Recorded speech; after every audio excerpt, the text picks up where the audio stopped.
Believe it or not, if you can believe it, it's Friday once again. And that means it's time Ladies for and more gentlemen. Kazador's Guide. Ladies and gentlemen, the Stewart. weekend. Patrick Stewart. George Lu. I'm with you, girl. Salt and pepper. Yummer. Salt and pepper's here. But hello, everybody. Brain is on a music train. Hello, Hello. everyone. Hello, chat. I hope you're ready for another fantastic episode of Kazador Guide to the Cosmos. We've got everybody here. We've got everybody ready to go for more adventure. But before we do, let's go around the horn and introduce ourselves, starting with Saris. We're going out of order today. Hello. Yes. You can find me all over the internet at Tixdixl, where sometimes I do art. You can also find me at Burnout Vaughn's channel tomorrow for some more No Love War Extra. I believe we're doing something new this week, so definitely keep an eye out. We also return every other Sunday, not this Sunday, to his channel as well for more of those who wander. If you like spooky D&D, I am the dungeon master for it, and I highly recommend. Crew is building some momentum, and we're going places. And then on Monday, unless I'm mistaken, we're back at the Amusing Thalia's channel for some more Deltarune this week. I think that's all I got going on. That's me. Thanks. Alrighty. And then up next, we've got TheropodArt. Hi, hello, it's me, ya boy.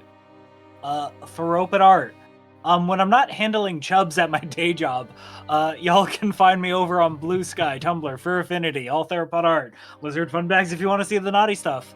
Hey, news about Beanbag, he's gonna get his sutures out on the 11th, and so we should be able to put this whole surgery stuff behind us. Like, we'll be in the clear.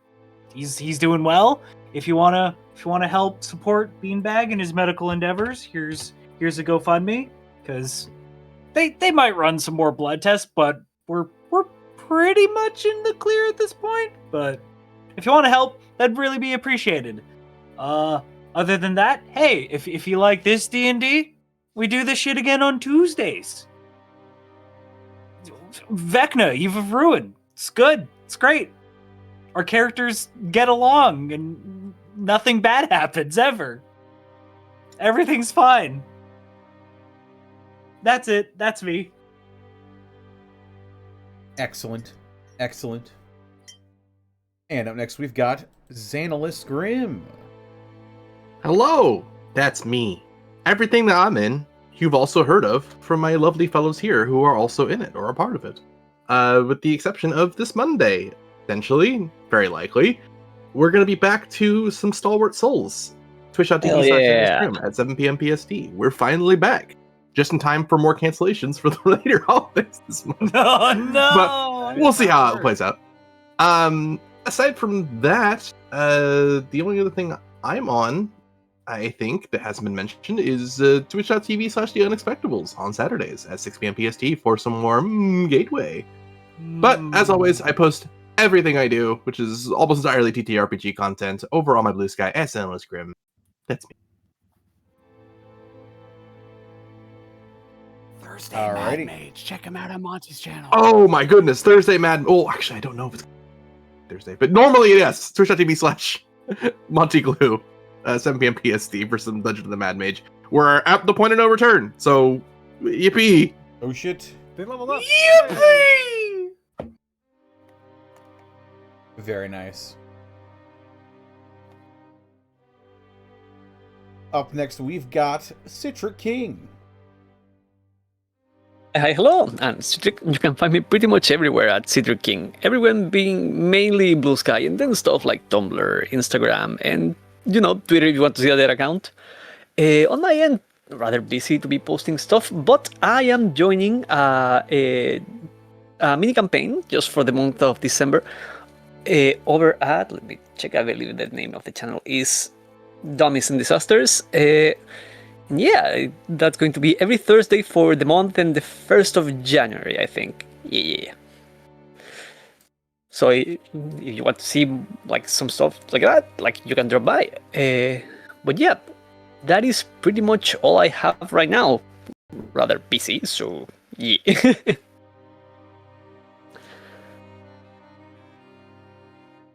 Excellent. And we couldn't do this at all without our wonderful GM, Amusing Thalia. Hi, that's me. I'm here. I do things on Connor's channel, mostly annoying him on various days, but right now I'm running this game on Fridays. I will be available on Burnout Vaughn's channel on Sunday and others on not this one, but other Sundays moving forward. There will be you can find me there doing things. Other than that, I have my Deltarune thing that I run with some friends. We do a voiced playthrough. It's on Mondays. If that interests you at all, feel free to check it out or check out my uploads of it at Amusing Thalia on YouTube. I can't believe I just said I had a YouTube. God, it feels so weird. This is all surreal sometimes. Anyways, all of my content is thanks largely in part to Connor DistortionDevil, our lovely host here, who has been so kind and gracious and supportive of me through doing this and everything. And honestly, the guy is magic, and you know that. You're already here following him. He's so magic, one could say he even has the power of sorcery. It's true. I channel it right through my beard with the power of beard sorcery. Beard! That's right. One of the affiliates of this stream is, of course, Beard Sorcery. If you or the bewhiskered person in your life is after some beard hygiene care products this holiday season, get those orders in right now and use code DistortionDevil. You can save 10% when you shop online. Also, check out Bones Coffee Company. They've got all sorts of fantastic flavors of coffee in all sorts of different varietals, including their new holiday spread, which I've been really enjoying, the horchata flavor of coffee. It is quite delicious. So good. It's really, really good. But yeah, use code DistortionDevil when you shop at bonescoffee.com. And yeah, with that, let's go ahead and get on into it. All right. Does anyone need any extra time, or are we good to start? Good to go. Power Rangers pose. I'm so fucking ready! After our party has arrived in the city of Sigil, known as the center of the cosmos, they have been accosted by various mysteries and plots, a bounty placed upon one of the members, Vex, as well as a kidnapping and other various swirlings of mystery going on. The party has brushed shoulders with a group known as the Following, seemingly able, or at least the leader is, anyhow, to bypass several of the laws intrinsic to Sigil. Hakka, having witnessed a horrid vision of what happened at the empty temple, the prayer site of the Following, and each of the party members experiencing a strange vision within the tavern of the Sullen Moon. The party discussed what had happened to each of them and their various revelations, and after steeling themselves, begin to march into the city of Sigil proper to discover what mysteries remain for them to find before heading on to wherever it is they wish to go next. And as you all leave the Sullen Moon Tavern, the quiet, calm, the wintry and serene atmosphere of the Sullen Moon very quickly give way to the clattering and clanking, the yelling, the screaming, the bustle of Sigil proper. And I would like very much to know how you guys are going about getting where it is you wish to go. Hakka, are you just like beelining, or Xoruk, are you taking the lead, being more familiar with Sigil?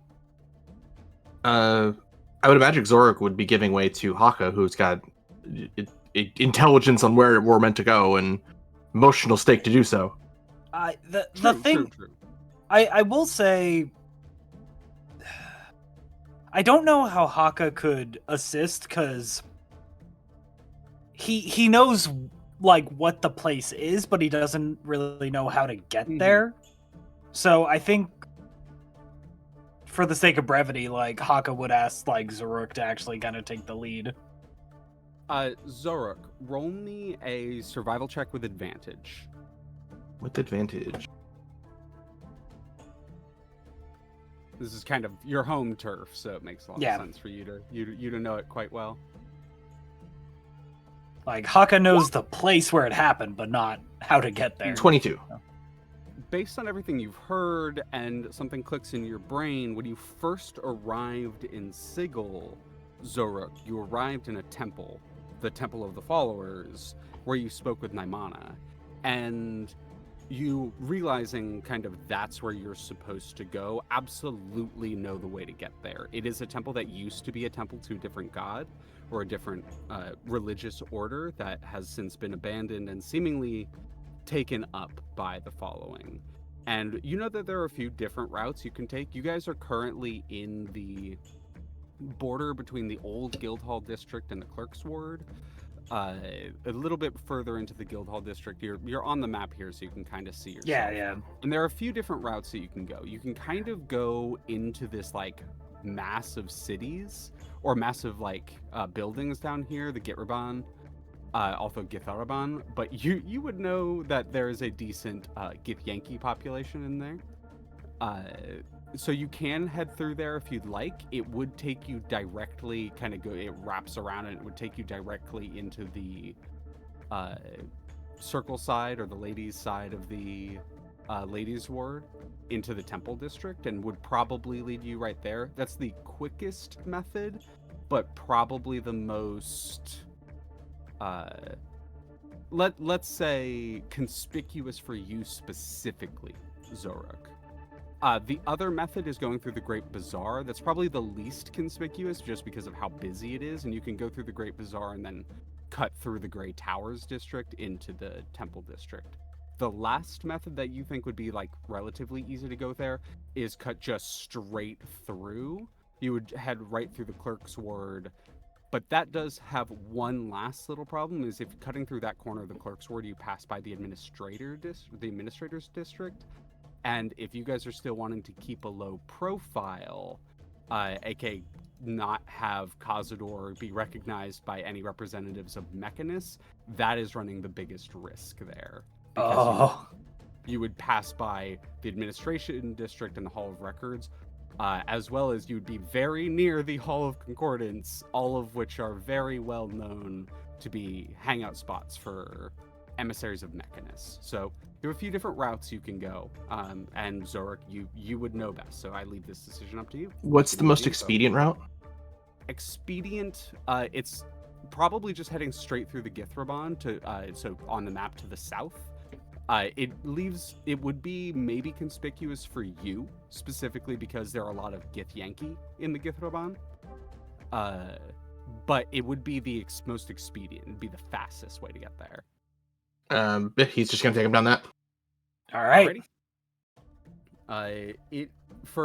Because you are the only one who's potentially at risk here, Xoruk, I need to know, how are you going about this? Are you just trying to be as quick as possible? Are you trying to keep yourself hidden? Are you trying to avoid confrontation? Or are you... how are you going about this? He is walking like a man with purpose that will not suffer anyone to get in his way, and he's guiding his friends. Yeah, roll an intimidation check. It would be with advantage because of the crew, but disadvantage because you're a Githzerai, so cancels out. 15. 15. All right, let's roll general check. Okay.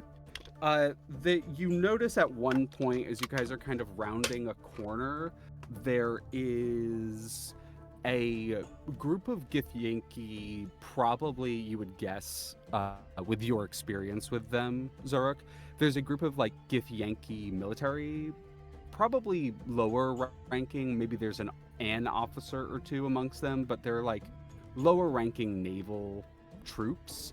And they're probably on leave of some kind, like they're here and they're kind of drinking and they're outside what looks like a Githyanki bar. And one of them sees you kind of walking with the group and like stands up and takes a step towards you.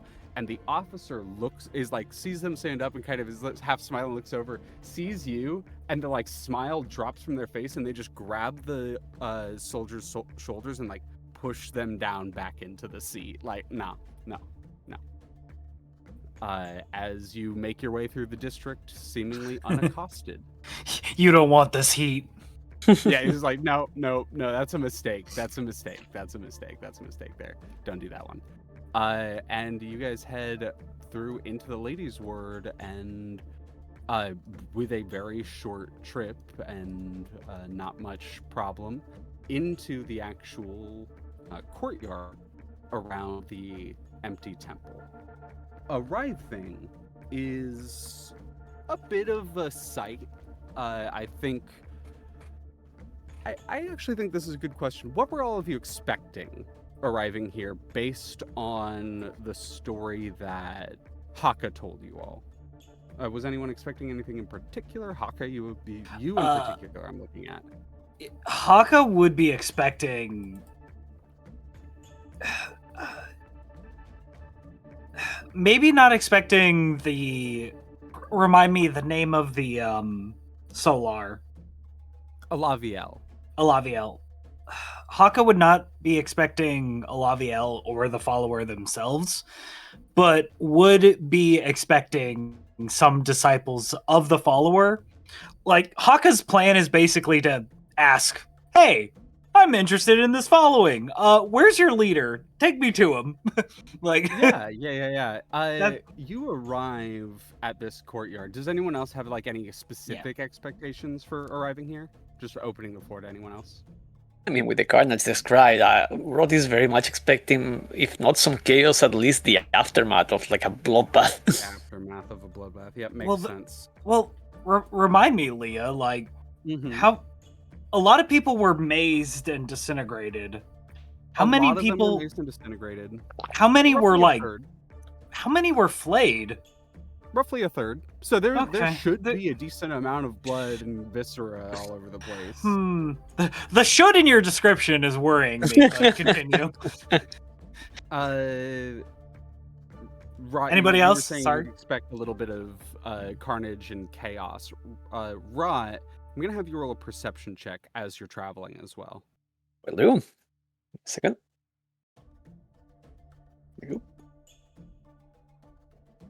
And last open the floor. Anyone else have any expectations they wish to express before arriving at the a heavy air and probably some sort of like physical signing of extreme emotional distress, probably some shock given the fact that a mass trauma has occurred, right? And probably some rubbernecking from onlookers. Ra, you are probably a bit distracted by the circumstance. You're like in your mind a little bit, and the bustle of the Githzerai and then eventually into the Ladies' Ward. There's nothing you particularly notice like out of order or beyond what you normally would. And as you all arrive, your expectations in some ways are very much met, but in others are discounted or found different. As you arrive at the courtyard around the empty temple, there is without a doubt the aftermath of what happened. There are bloodstains on the ground, etc. There is no viscera anymore. There's no bodies or chunks of flesh or anything. seems most of that has been cleaned up. There are a couple of debus that are not cleaning, not really interacting with the following, almost just floating on the edge of the courtyard, watching what's happening, with almost appraising manners to them. Within the courtyard itself is a variety of things happening. Right page. There is what look to be like several members of the following, probably higher ranking members of the following, as they are wearing a little bit more ostentatious robes. It's that same sort of light red and kind of off cream color, the maroon and cream that they very often, but they're slightly maybe nicer, maybe with a little bit more trim to them. A few members of the higher ranking members of the following that seem to be speaking with civilians or denizens of Sigil. There are there's I don't mean to laugh, but there's one person on the ground that's next to one of the, for lack of a better term, outlines of a body. That's kind of crying, and you see a member of the following that's kind of kneeled next to them and is patting their back and is talking to them very comfortingly. Over on the other side of the courtyard, there's kind of the opposite of that happening, where there seems to be someone not quite yelling, but is definitely getting in one of the following's face, and that follower has their hands up and is trying to calm them down.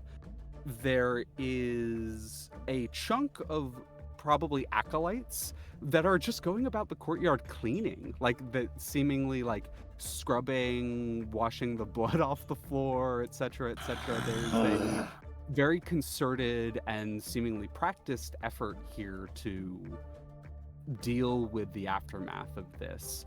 And probably the biggest surprise in all of this, to your eyes, Hakka, is right outside of the entrance to the empty temple, towering above people.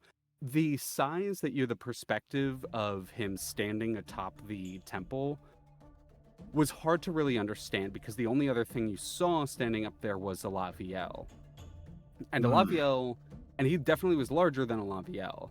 And Alaviel is maybe within 10 feet of the follower, and now you get a real size perspective on the two of them. Alaviel is huge compared to most humanoids. They would be functionally large size, but bordering huge size. I mean, do they have wings? They do have wings. And yeah, so that probably helps. Back. Yeah, definitely partially helps. And they are a large body. They're almost clouded porcelain skin, like it was porcelain at one time, that sort of unbroken, unblemished, has the cracks in it. But now with color, you can see it's not like kintsugi as you would traditionally. It isn't golden that's filling it in. It seems like iron, like it's a gray metal that's been used to seal it back together. And they're kind of head on a swivel, almost bodyguard-esque around the follower, who you now actually see the size perspective on. The follower is humongous. They are colossal in size. They're currently kneeling to speak with people, to talk with them, and they are still while kneeling, they are towering over Alaviel. The follower closes in on roughly 30 feet, just kneeling. Jesus fucking Christ. Absolutely gargantuan individual. But they're currently kneeling, and they are holding their hand out kind of gently, and they seem to be speaking to a group of people that have gathered around them, most of which do not seem to be the following. And I know that was a lot of description, so really quickly. Going through the things that you see. Follower and Alaviel right outside the entrance. A bunch of follower acolytes cleaning up. some higher-ranking members of the following consoling and or dealing with various members of the public.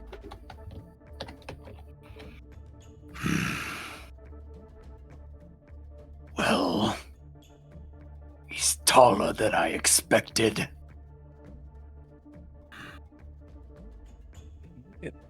Hakka will look to the group and just like, I will try to have words with him. That thing is huge. He looked smaller from Marsh's perspective. Which, by the way, Hakka looks around for Marsh. You look around for the other marsh. You look over, and near where like a group of the followers have kind of settled, there is what looks to be, you don't recognize it immediately as marsh because they have taken root. There's just like a mushroom in the middle of the courtyard. Huh. Concerning. I'm scared to take lead on this, but do you all trust me? I trust you. I have no reason not to.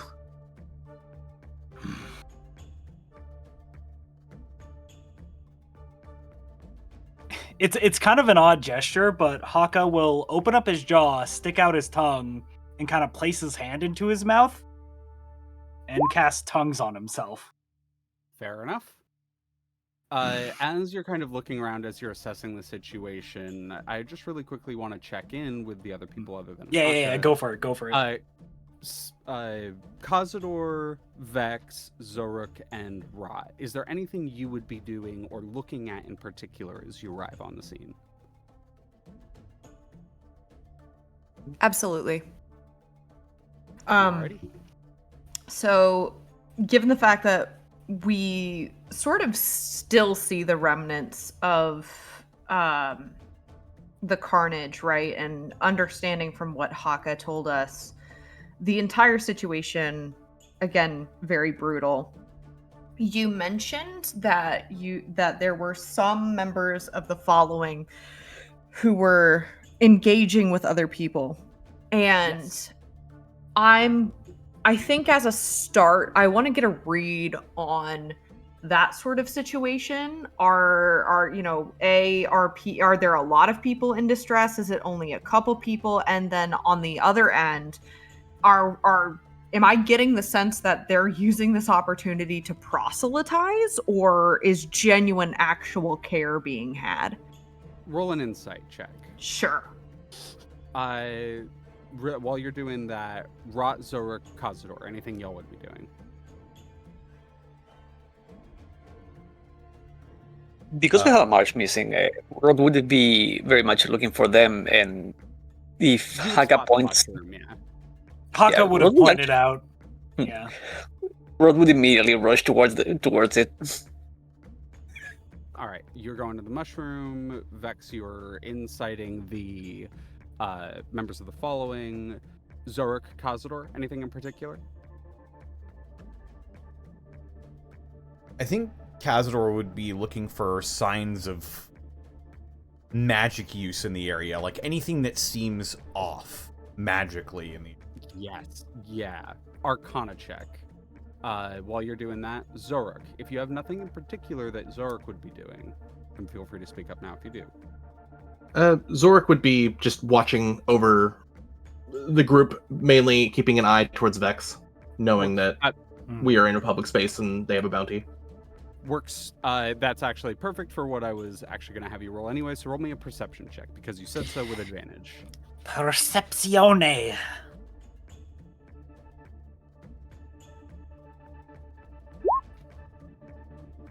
That's performance. Ooh. Performance. So just take the 10, but add your perception, so it'd be a 14. Okay. That's a 26 on my Arcana. Hell yeah. Golly, Kazador. Do we have that insight from Vex? Is Roll20 being a butt? Actually, my entire internet browser just crashed, so give me just a moment, please. Would you like Oh! me to roll for you while you reload? That would be fine. Thank you very kindly. Of course. Insight, public roll. I want to preemptively apologize to my players for what Hakka's going to say and do. Ooh, we're not. I say we're not your players. My fellow players. You don't own me. Your companions. All right, okay. Does that mean I do? That's a 12 on your insight, by the way. Thank you for that. We are reloading Roll20. All good. All right. We will start off going. Actually, yeah, I think this will be the good way to do it. Xoruk, you see Vex kind of look over and start examining one of the members of the following who is consoling another individual, and it's kind of their gaze is kind of scanning some of the more let's say emotional interactions between the members of the following and the public. Sure. And as you're kind of watching their gaze and following them, your gaze kind of follows to one of the individuals that's helping, and you recognize them. It's Naimana. He'll keep a weathered eye towards Naimana, but not say anything until everyone else has had a chance to explore. Mm-hmm. Yeah, I think that makes sense. It just, I think you would absolutely notice that and point it out. Makes sense too for you, based on where you saw them last time. They seem to be a very public-facing member of the following. Yeah, Xoruk's going to be keeping an eye out for anything tense or adventurous. Tense or adventurous, you got it, hun. Rot, you begin to make your way towards the marsh room in the center of the courtyard. As you begin to make your way towards the marsh room, I'm going to really quickly do Kazador's Arcana check. So you said you're looking for anything that would stand out, correct? Anything that just seems strange magically about Anything the that area. seems strange magically about the area. I think there... Oh, yeah. No, perfect question. You begin to scan the area, and your eyes quickly almost seem to adjust, as if Detect Magic was cast, even though you didn't intentionally cast it. It's almost like your vision just kind of inherently sees the flows of magic now. You see these lines, these weaves, these serpentine rivers of magic coursing through the actual ground beneath, through the very buildings, through the various magical individuals about the place. And you see the separation between various kinds of ways that divine magic has interwoven between some of these people, or arcane magic. A lot of the fiends or fae or various extraplanar entities have that sort of extraplanar magic inherently woven in them. But the thing that stands out to you is, as you're scanning the courtyard, everything seems vaguely correct. Like there is fiendish magic in the fiends and etc.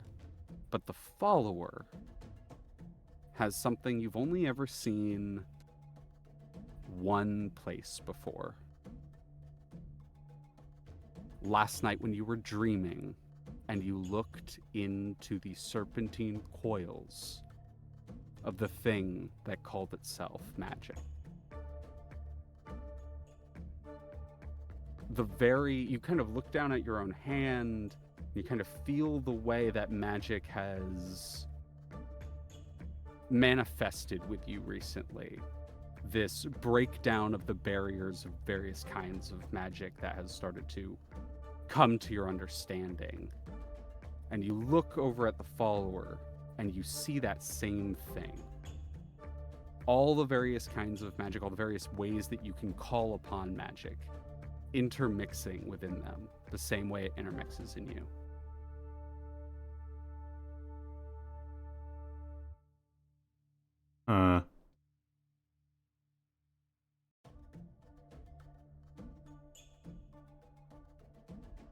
Vex.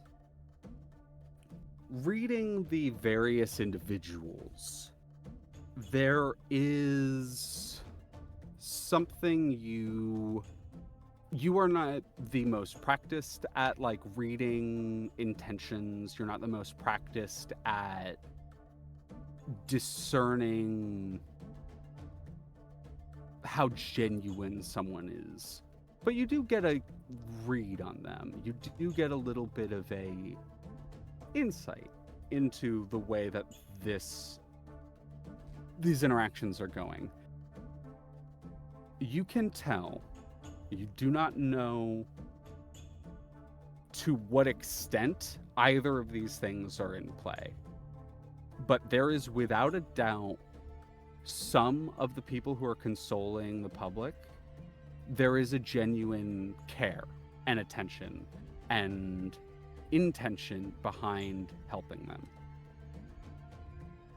But you also can't help but notice that as one of these individuals is kind of like helped up by a member of the following, the member of the following puts their hand over this like griever's shoulder and begins to gently guide them towards the inside of the empty temple. Are there any people out there that are not being, shall we say, accompanied at this point? I mean, I would say yes. There's probably several grievers that like have denied members of the following. There is, like I said, there's one that's kind of yelling at them, and I'd say at this point one was yelling at a member of the following that has broken up, so the member of the following is like moving back towards the temple, and this individual who was like maybe not like scream yelling but was definitely getting a bit heated is starting to walk away. And there are a few other people just like milling about watching the scene, right? So there are people here who aren't interacting with anything specific. If you want to seek one of them out. Yeah, I think what I would probably do, Vex would start approaching those clearly in need of assistance, and would approach, but would be very deliberate about not intervening with the following, if you get what I mean.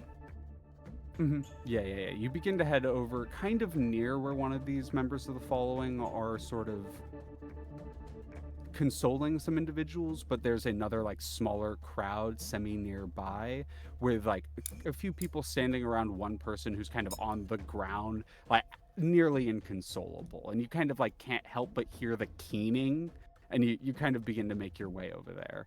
And Xoruk, keeping an eye on Vex, you see Vex vaguely begin to make their way, not like immediately towards, but in the vague direction of Naimana, and you kind of like half follow them, keeping them an eye on them. And this is where, as you kind of move into the courtyard, we're going to really quickly jump over to Rot. You make your way up to the marshroom? We do. You make your way up to the marshroom, and the moment you get within like 15 feet, it kind of shakes a little bit. It is a large, like wide, round-based, kind of off-white mushroom, the same kind you would expect marsh to be, but there are no arms and legs. It's just kind of like a mushroom in the ground. But as you kind of move close, you get within 15 feet, it shakes a little bit and kind of twists and like turns, and two little like slots open up, like two little holes open up, vaguely like eyes in the cap, and it just looks at you. Does it look damaged at all, considering that I just saw the previous day one of them get burnt to a crisp and reform from that? Like, does it look like it's damaged or it has lost any mass? It kind of does. It kind of seems like it's in the process of regrowing itself. Little guy, what happened to you? We have the other match with us, right? The other march generally kind of follows you without any direction. Taking care of one of you was a problem already. Are you okay? One of the, like, a pseudopod, a soft little, like, arm begins to push its way and it slowly makes a little thumbs up with it. If they do not resist, Rod will pick them up from the ground and carry them on their arms. There's a little bit of a poop sound as you kind of poop, lift it up, but yeah, it's like pulling a mushroom out of the ground. You just pop. Okay, you're just carrying a mushroom. Yep, under one arm and the other one holding the staff with the flowers. Mm-hmm. As you begin to walk back to the group, we're gonna jump back to Hakka. You, because I wanted to figure out what everyone else was doing. You were the start of all this, so absolutely, this is while everyone else is doing that. What does Hakka do? I'm going to. So there's a crowd in front of the follower, yeah? Not like a huge crowd. I'd say maybe 8 or 9 people are seemingly speaking with the follower right now, as they're kind of like doing the on one knee, really heavy lean down. Like they have to really lean down to interact with these mostly humanoid-sized individuals who are speaking with them. And then Alaviel is like within 10 feet. Yeah. Hakka's gonna come behind, not the follower, but behind the people, and just kind of listen. What are they talking about? 2 things. 1, perception check. 2, what is your attitude as you approach? What's your energy? What's your vibe? Is Hakka furious? Is he trying to stay calm? What is his energy at the moment? He's trying to stay calm. 31 perception. 31 is perception, and then we are going to get to the you're trying to stay calm. Do you want a deception? Yeah. This is going to be terrible. I was going to say, I'll give you a choice. You can do wisdom saving throw or deception. If you do wisdom saving throw and fail, the consequences will be far more severe. I'm going to go with the deception. Fair enough. A 15 from Hakka, which is not bad for Hakka. A 15 from Hakka, which is not bad. 15 on die, no bonuses. Mm-hmm. No bonuses. I think how this happens. I'm gonna double check. Okay. I think how this happens is you begin to approach and you get to within kind of earshot of the situation. You're kind of trying to look away, pointing your sound hole in your lizard head towards the towards the conversation. And as you're picking up on the conversation, you hear the follower, and you can understand with tongues. Mm-hmm. You hear them speaking to these individuals. The general context seems to be about what happened, so pretty quickly you pick up on that. And one of the individuals is kind of speaking first. They were maybe in their late 2nd century, an elven individual.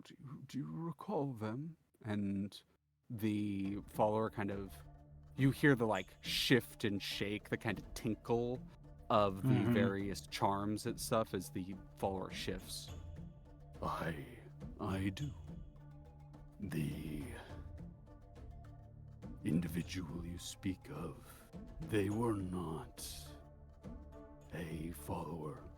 They did not come regularly. But I did see them on occasion. They were here. I regret to inform you that they were present when she arrived and did not make it. And the individual begins to cry. And you kind of hear a nodding. I understand. I will take full responsibility for this. If there is anything the church can do, please let us know.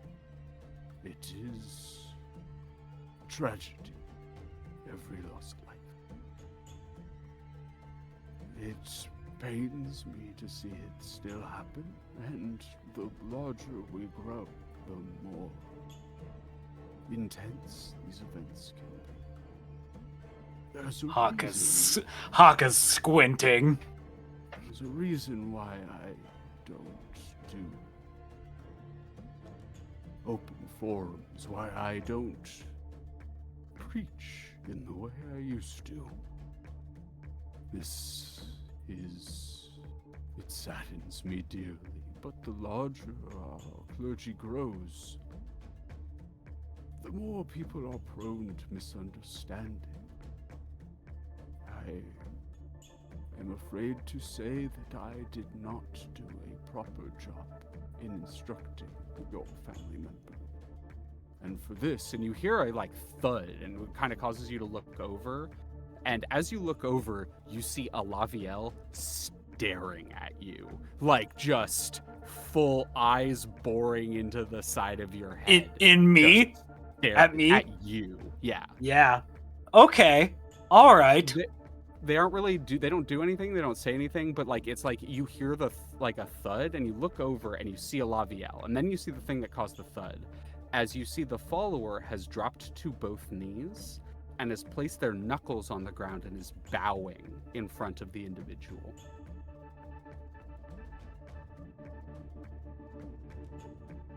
There's a bit of a pause before you hear the individual speak up again.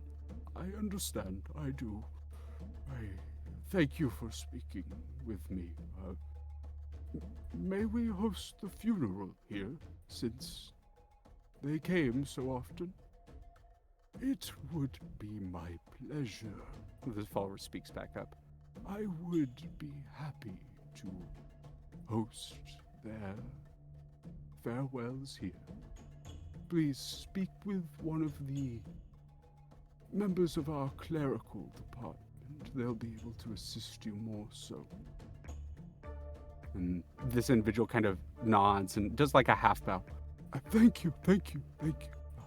And kind of steps back into the group as they begin to speak. And you hear them in Elvish kind of explaining everything. They were probably speaking 2 different languages. You hear them kind of vaguely in Elvish speaking to the other group. And they begin to walk away as the follower gets up. And Alavia is still just fucking staring at you. Can I stare back, kind of matching oh, you're mean mugging me, I'll mean mug you. Hakka's not hiding it at this point. If the angel's staring him down, Hakka's gonna give him a look. Roll an insight check on the angel, just to kind of get an idea of what their energy is, what they're giving 19. Off. Also, I hope that volume's a little bit better. I turned my gain up. Yeah. 19. You are looking at Alaviel and kind of trying to read the way that their energy and intention is sort of directed at you. And I think what you can pretty immediately understand is it's not... I would not say it's mean mugging in the way that we traditionally understand it. It's not like he's staring at you and staring daggers. I think I might have said that, but it's kind of incorrect. They aren't glaring. It's like they're trying to figure you out, kind of the way that you were reading this. I will be happy to tell you, this comes from you using the deception check. You approached, and you can very quick, as someone who is a bodyguard to a high-ranking individual, you recognize a bodyguard to a high-ranking individual, and you got close. You are armed. They're definitely just eyeing you up and trying to understand what your intention is here. After that guy talks, or after he's done bowing, oh God, again, I apologize to my players. Hakka will just roar out, "Follower, I will have words with you." As you yell out with that level of aggression, Alaviel steps in between the two of you. You will do no such thing to my ward with that attitude. Oh, I'm sorry. Is the Shattered Angel upset at a little attitude? Kind of, they puff their chest out a little bit and they look down at you. The fixed follower stands in your way. Whelp. Whelp. Huh. That's rich, coming from an angel with a shattered halo. Just like your convictions, they are broken. Pick a side! My convictions are reforged. Blood. Hakka will lean to the side. What's the follower's reaction? The follower is beginning to like slowly stand up and is kind of turning to look at you. Their face is implacable because of the mask Yeah, that the they mask, that they have, but the head cocks to the side as if curious. Okay. Kind of leaning to the side, ignoring Laviel at this point. How many? You have no... Laviel, please. There has been enough tragedy in this courtyard for the time. If it will set your mind at ease, Hakka will drop his weapons and shield on the ground. Laviel kind of lets out a snort, like just a before taking a half step to the side. And you hear the follower kind of speak up. Thank you, my good friend, my old friend. You are new here. Yes, I don't believe we have had the pleasure of meeting before. But you seem to have me at a disadvantage. I don't know you, and yet you seem to know my name quite well. Your reputation precedes you. Your name has been spread far and wide across the cosmos. Remind me, Leah. Remind me, Go ahead. Leah. What was the name of that skull floating in space again? The Gnosis Wait, cluster. Your followers reach all the way to the Gnosis cluster. You see they kind of reach underneath the mask almost to touch something, like touching their face. Yes, the Gith that we have recently joined our collective. They have been able to travel places that we otherwise have had no sway. I must thank their tenacity and cleverness, indeed. But I know a religious one when I see one. Guilty. Please, tell me of your beliefs. Still, allow me to deal with the disadvantage. I am Hakka Banemaw, shaman of the Saurian Empire, and battle medic on the KSS Homewrecker. And currently, I have questions.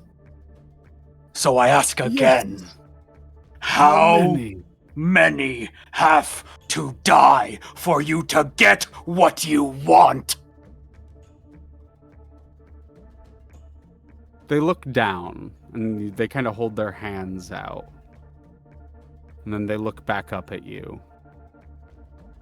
As many as it takes. Just like any other religion. You're not engaging in religion, you're engaging in war! Countless innocents are dying! They nod. You are correct, yes. We are at war.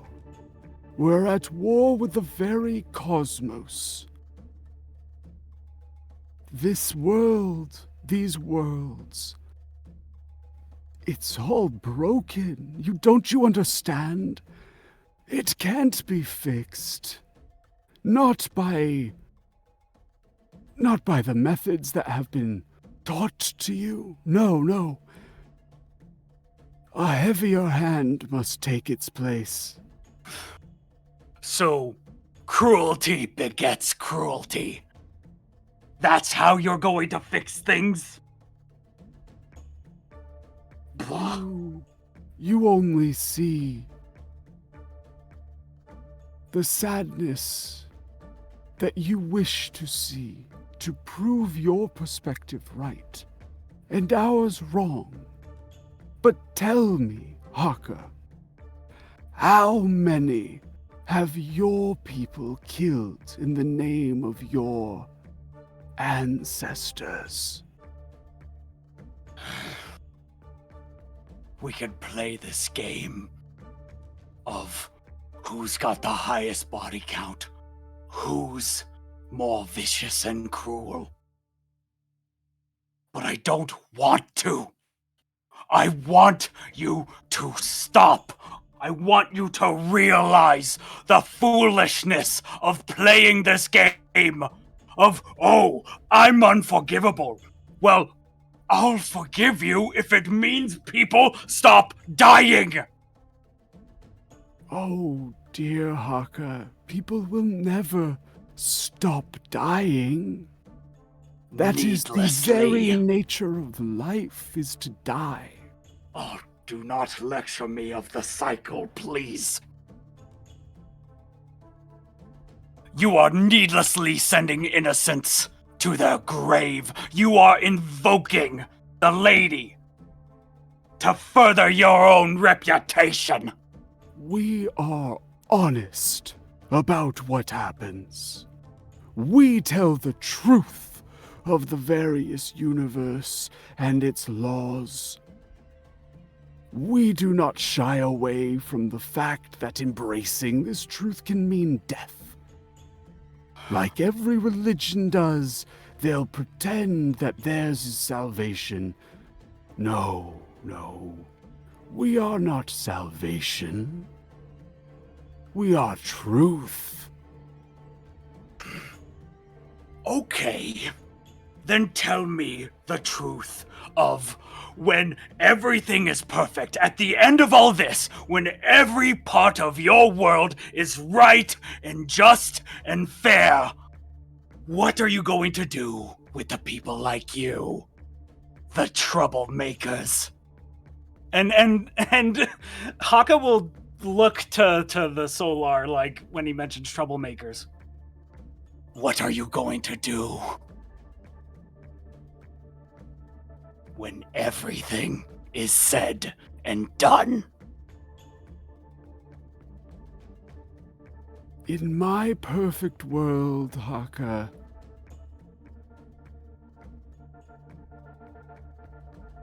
the troublemakers like me would not exist. So you ask what I would do with them at the end of all of this, once all is united and together. I'll tell you what I will do. I will fade. Like everything else will.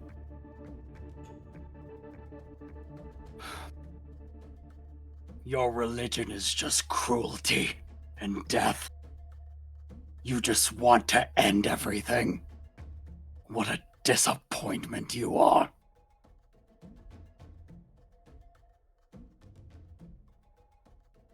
They begin to kneel down to kind of like get a more level look at you. There is true pain in your words, in your voice, in your eyes. Who have you lost? Was it a friend? A child? Do not lecture me about pain. A wife, perhaps? Shall I tell you what to do with that pain? Ah, a wife it was, I see.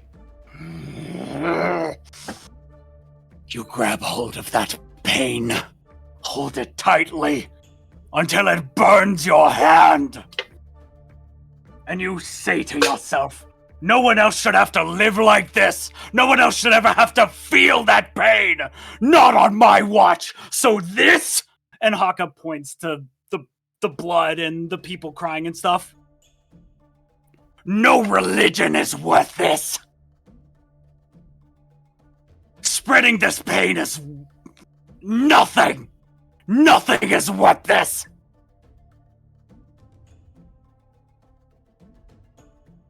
You could presume to know me, and who knows, maybe you're right on the money.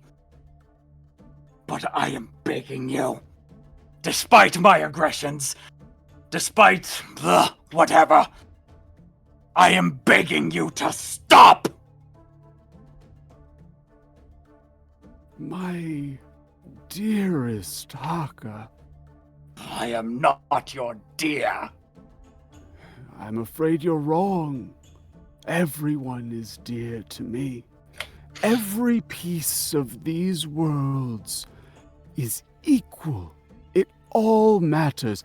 Every last iota of these worlds matter. Then why are you throwing lives away? I'm not. You just don't know what it's for yet. But you will, in time. Your lack of doubt is horrifying.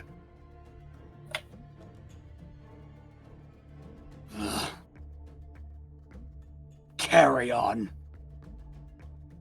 We will meet again. And... well...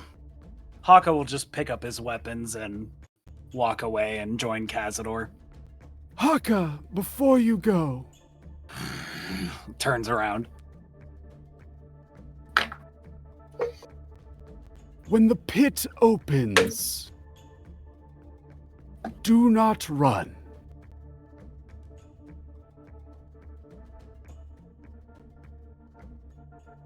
Flee. They stand up to their full height and begin to make their way towards the temple. I'd like to hope everybody was in earshot, and the fact that Hakka had tongues up, everybody fucking heard that. Everyone fucking heard that. Yeah. Hakka will just approach Kazador and just spit on the ground and just look at Kazador and just be like, that could have gone better.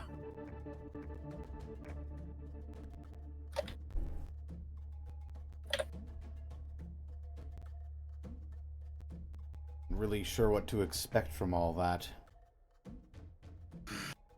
I tried to talk him down. I'm worried about next time we meet. And Hakka just puts his hand on the handle of his new war pick. Do you look back, Hakka? Fuck it, sure, Leah. Yeah, no, I was just wondering if you look back. As you look back, Alaviel has already entered the temple, but the follower is at the huge double doors that lead into the temple and is looking back towards you and Kazador. But Hakka, with your keen perception, you notice that they're not looking at you. They are staring at Kazador, not you. And Kazador, in your head, you hear, "Do you wish to speak, fellow anchor?" What the fuck's an anchor? Oh no! Oh no! Kazador. Kazador, what's wrong? You have a distant look. He raises a hand to Hakka.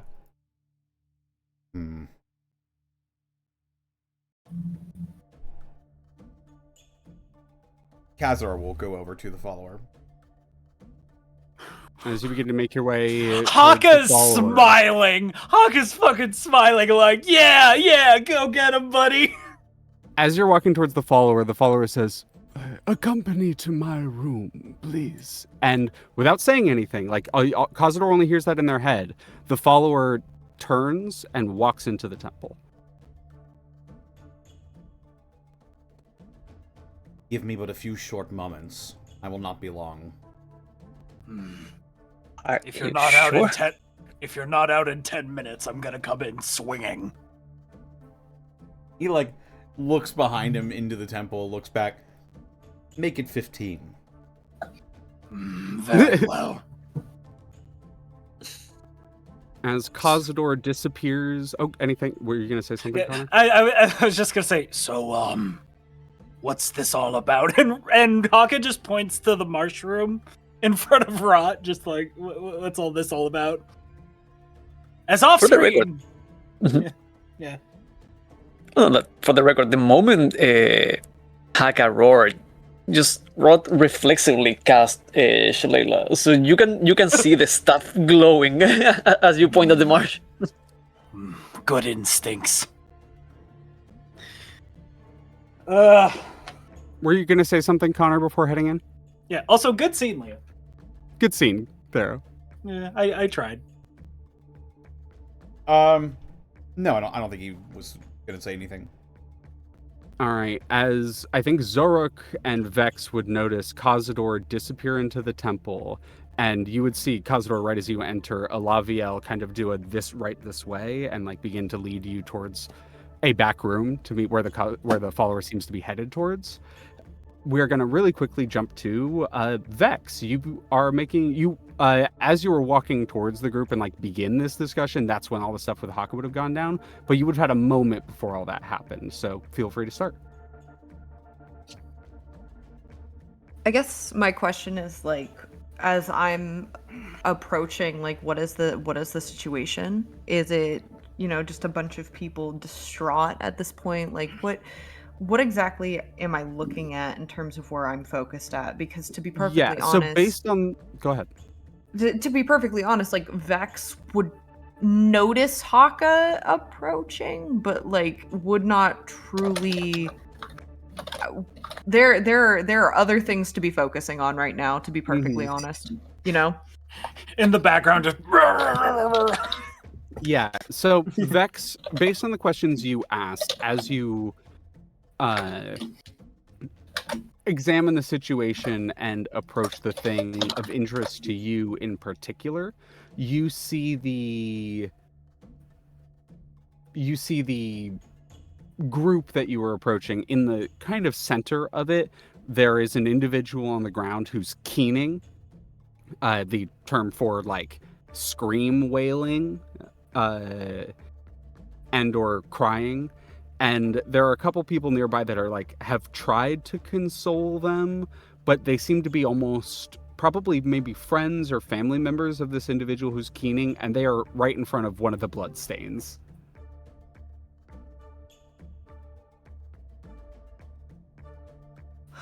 I think the first thing that Vex would do is to kneel in front of the person. No weapons out, no, helmet off to the side. Sitting in front of them on the other side of the bloodstain to get like a good view of them, to also to be in their line of sight, even if they don't fully process that Vex is there.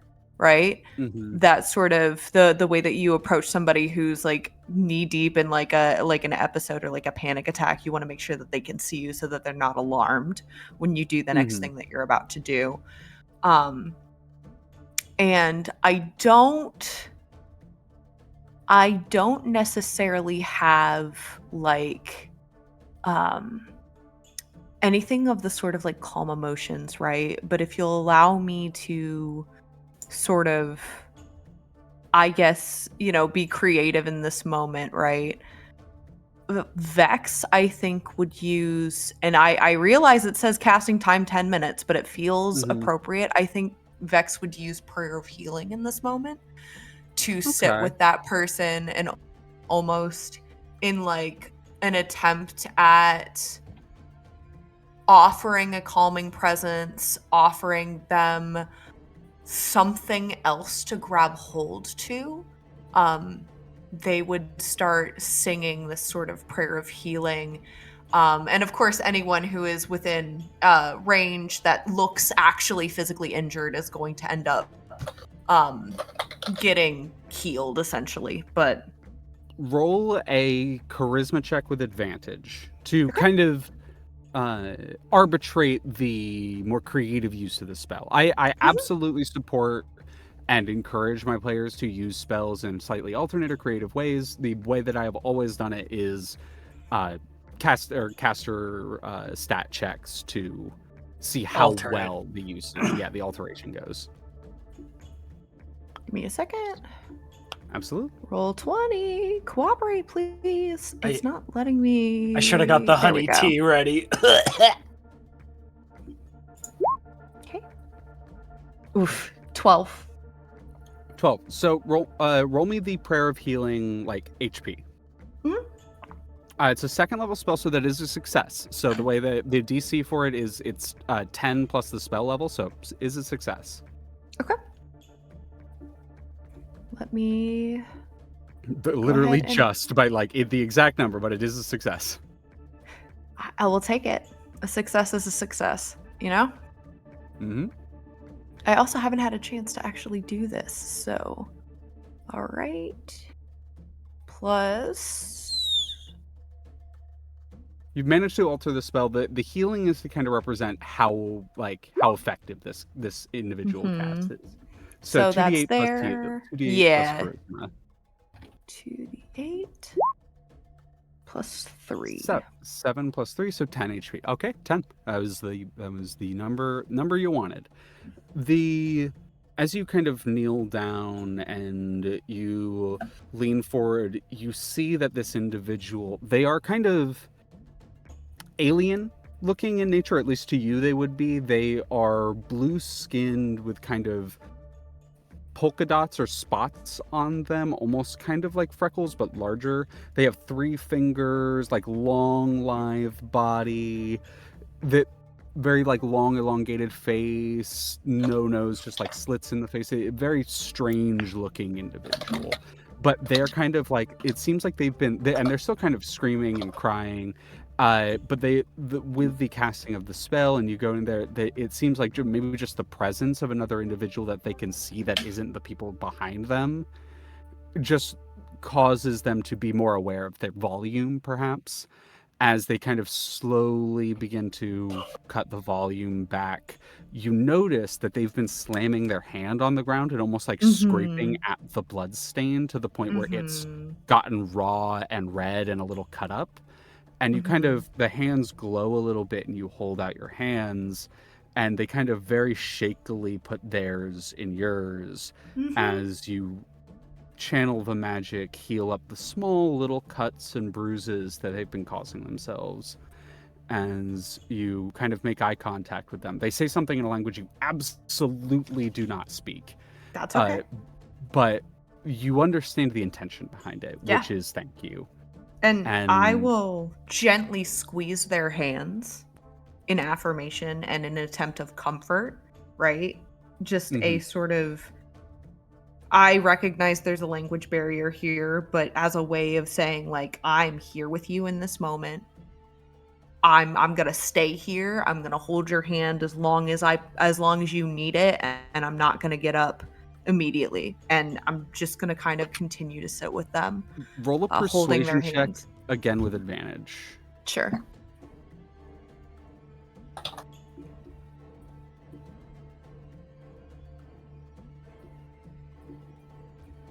Persuasion.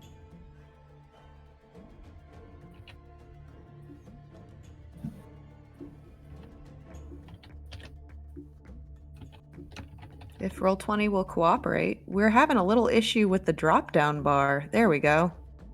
Oh, roll 20, you so silly. Oh, roll 20. I love you very much. 22. No cap. 22. You take this individual's hands and you're consoling them, and partway into this, you hear from the background as like the Hakka roar goes out and the yelling starts. And they flinch, like they full flinch and look over, but you, almost like half expecting it to happen, don't break eye contact. You don't like shake, you just kind of squeeze their hands again and you keep eye contact. You keep them grounded And as the yelling slowly dies down between Hakka and the follower, mostly Hakka, the the individual kind of would slowly begin to stand up, and then one of their friends kind of comes up behind them. Another individual, different dots, but like same background, would lean forward and in very broken cosmic common, Thank you. so they kind of slowly encourage the person to get up. The person would actually kind of step forward and like go in for like a half hug on you, like the person you were if they want controlling. a whole hug, they can have a whole hug. Big And squeezy. you give them a whole hug. It's the kind of thing you didn't notice because they were like curled up, but they're really fucking tall. They're like 7'3" or something like that. That's fine. These individuals are That's very fine. tall. But you kind of wrap around and give them a squeeze around their waist, and they're kind of sniffling a little bit, and their friends begin to escort them off a little bit a ways. And you stand up as all of this is happening. Is there anything more you want to do with that? I think at that point, right, I would say especially because, prayer of healing does take a minute. Yeah. Right. So like, I would imagine by the time that conversation has gone down, I'm going to do a quick sweep as well. Just another, if you'll permit me, insight check kind of, Hakka just caused a scene. Where are we at? What are we doing? What's interesting? Well, so we'll get to the results of the insight check in a second. Sure. But I'm really quickly going to jump to Xoruk. You here? I'm here. You are keeping an eye on Vex as Vex goes up and begins to emotionally console one of the individuals who is grieving around the courtyard. And a few minutes into them consoling, the consolation, I guess, the argument between Hakka and the follower kicks up.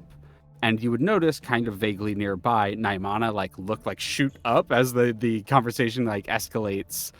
And they kind of finish the conversation with the individual, and they watch Hakka and the follower argue for a second before they just so happen to kind of head on a swivel, look around, and they see the grieving individuals, see Vex, look over, see you. You see their eyes light up as they begin to make their way towards you. All right. Hello, Xoruk, have you come back to worship? I'm afraid not.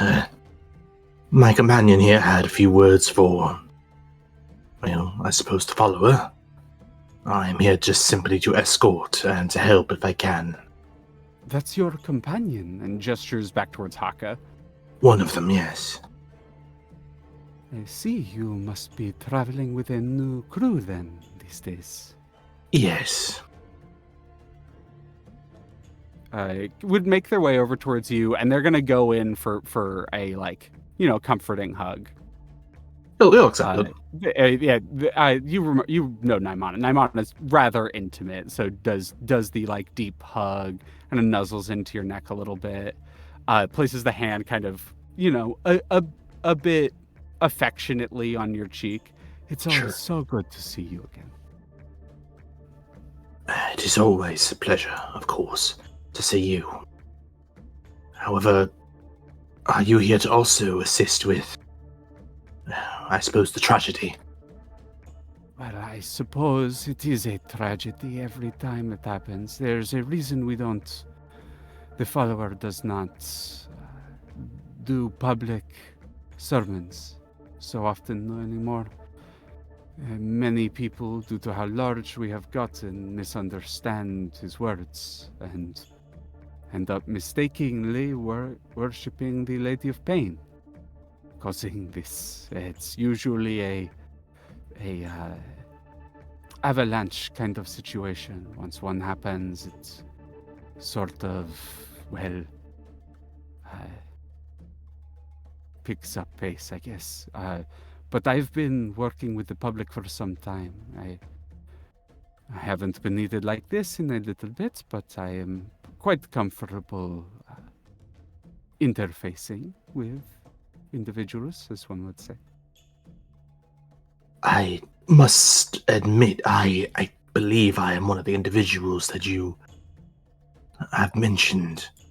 I don't quite understand the followers' ideology. Oh, I mean, it is pretty common, I suppose, that people wouldn't understand. It seems though your friend Vex quite understands it, and gestures over at Vex, consoling the grieving individual. Your ideology is helping people. It, in its purest way, yes. Our ideology focuses on the belief that every individual piece of well-being, of existence, from the smallest stone to the largest dragon, they are all equal before the great world. And, well, our primary goal is, more than anything, to find peace, equilibrium between everything. And how does that relate to the Lady of Pain? Well, does she not represent? She sits at the center of all cosmos. She is the manifestation of true balance. It's an ideal to live up to. She is not meant to be worshipped, but seen rather as a minister to be followed. The follower if you've heard them speak more casually, they're quite verbose and well-spoken, and they have an air about them in public, but they can be quite down-to-earth, and they have spoken about the way that they believe in the Lady of Pain, and the way that they see the Lady of Pain as more of a guide, a role model, perhaps, is a good term. They merely wish to emulate and express to others the balance that the lady herself represents. And perhaps they should learn from this. Choosing ideologues for a religious purpose must be met with, well, responsibility. The Lady of Pain did not want this comparison, and therefore, as obviously evident, will resist it. Yes, I do understand what you're saying. The way that we have come to understand the lady's presence in these moments is she wishes to make sure there isn't a misunderstanding. She is more cruel than others, but I suppose that is in her name, Pain. But as far as we have taken it to believe, it's so that others don't worship her as a god or begin to. It's to showcase that she is the great equalizer in everything. There is a teaching in the following, that anything that is laid low by the Lady of Pain is brought equal before the universe. I feel that is terribly misguided. She kind of frowns, she looks at you like, oh. Do you worship gravity for it falling and killing someone? Oh my god. I suppose I've never thought of gravity as a force to be worshipped. Do you know why the Lady of Pain exists?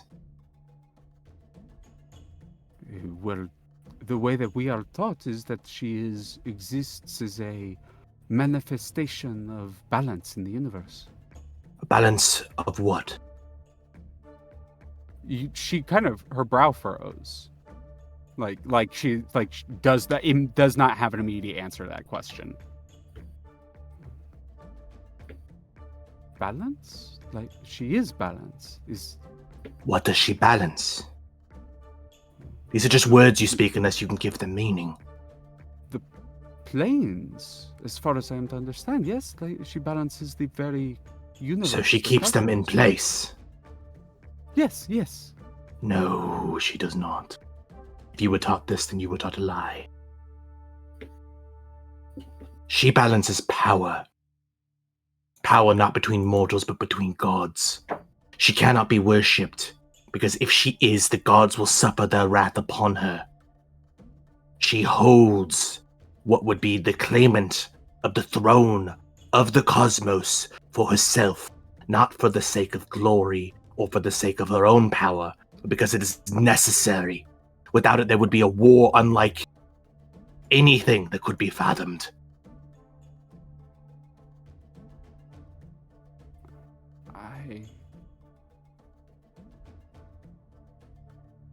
This has nothing to do with helping people.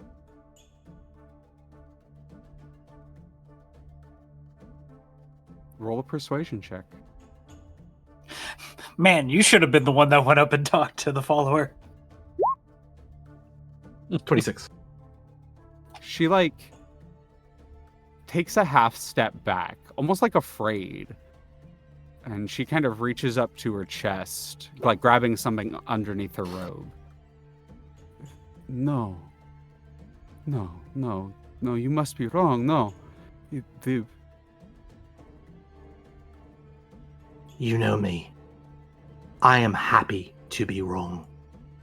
I am happy to look at the perceptions of what is around me and be taught something anew. If you have a better explanation for what I have seen, what is around us right now, I am more than happy to entertain and explore it. But that is not what is happening. And I believe now that you see that. I do not know the intentions of this religion, of this faith, but you can do more to help people away from that ideology than towards it. We cannot all be one. We must be separate. We must have our own will and choose to come together. That is the only way we survive. Communities forming a larger community. A patchwork. You know this. But what if I no longer wish to be what it is that I was born to be? Then This choose is how I another. escape. This is how I become something else. Something other than a demon. You are more than a demon. What is your name? Naimana of the Bloody Pit. Where are you?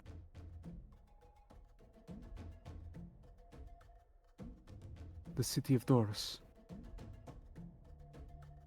That is who you are and where you are. Not a succubus from the Nine Hells. Not some abyssal creature. You are here. You chose to be here. Of your own mind and volition. You're seeking to help people.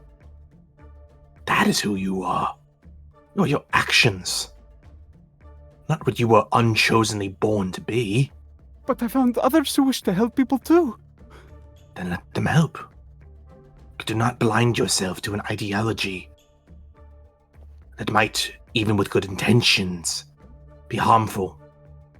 Kind of points around towards the carnage.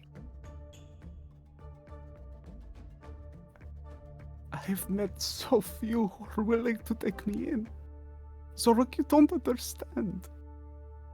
I'm a succubus. All people think when I talk with them, unless I wear these robes, are that I want them, that I want something from them. But when I wear these robes, I'm something else. I'm part of something bigger. Nim, you are struggling, of course. And I do not mean to diminish that. Please know, I do understand. I was told that to stay still was to love. to lose my dreams, to have not for want, to simply hold together my family. That was my purpose, nothing else. Sacrifice everything for those I could not interact, I could not hold, I could not even speak to. And when I began, Where am I supposed to go? when I began to question that, and I fell from limbo, I also felt so alone. And everywhere I have gone since, people have sought me out as a Githzerai, as an assassin, as Xoruk. They've sought me for what I can give them, not for who I am. And I realize now it's because I did not yet know who I was. But I'm beginning to better understand that. And if you need help understanding yourself, where you wish to be, who you are, and what's next, you are right to seek community. But you must seek community that wishes to help you define who you are, not who they are. They're using you, even for good intention, which is not what you need. But Xoruk, if I leave, I don't have anywhere else to go. And she like collapses into your arms, like full just starts bawling. And that is when, Vex, you turn around. And I think your 5 insight, Vex, is because of everything else in the courtyard that takes your attention. Like that just instantly draws your attention. Is the succubus in the following robes just collapsing into Xoruk's arms, bawling. Do I get the sense? You know what? No, I'm just gonna play the character. Nope, we're just gonna do it. Do it. Vex is gonna walk up. Xoruk, I don't have anywhere to go. Xoruk, I just... I'm going to put my hand on hers where she can see it, or like on an arm where she can see it. It kind of slowly like straightens up and kind of looks towards you over shoulder, like eyes puffy.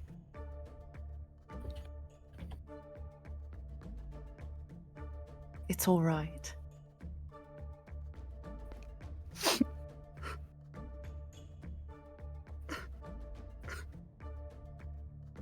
Let it out. It's all right. You're in good hands.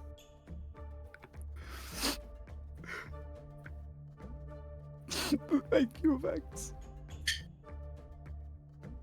I'm gonna give her a big hug. Yeah, she'll turn and she'll just take the embrace with you as well. Big hug.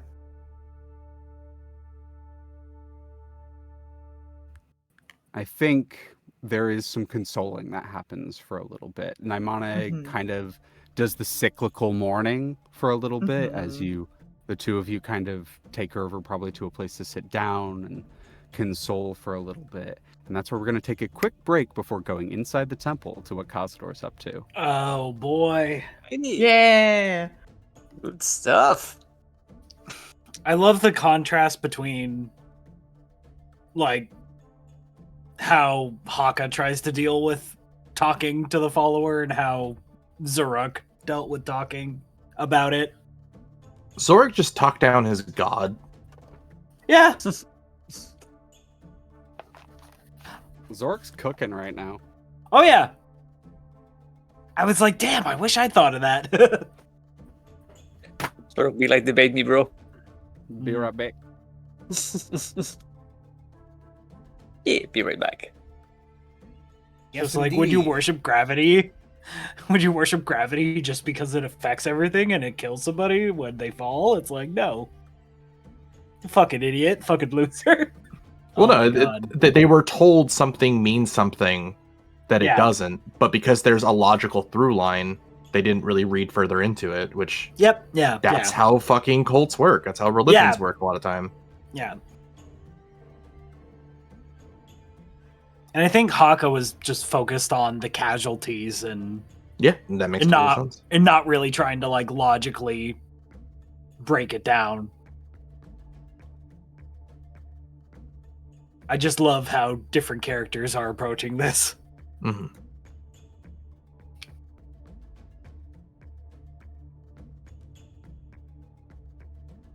Well, hi chat, how you doing? How's it going?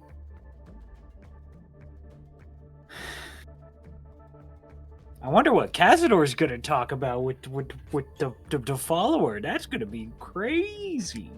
Hmm.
Buh.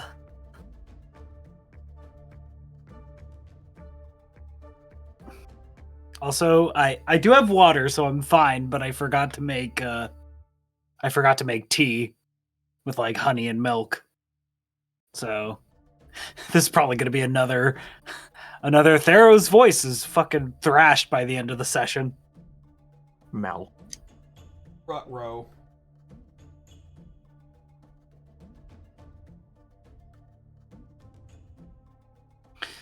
This is why like 90% of my characters are just my talking voice.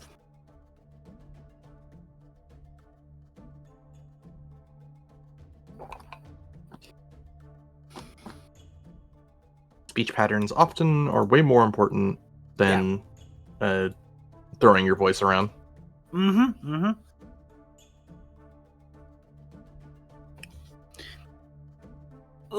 Leah can vouch, like, in the early sessions of Icewind Dale, my voice was fucking thrashed at the end of sessions.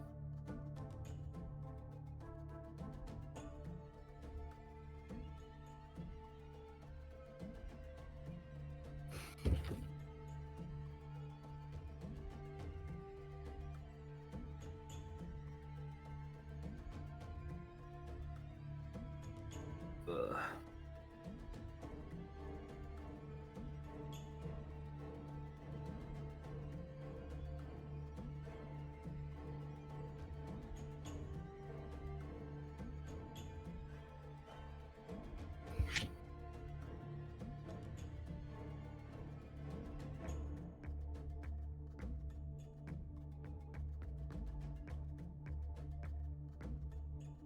I return.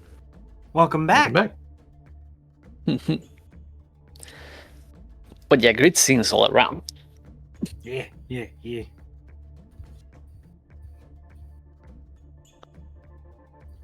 How is chat doing?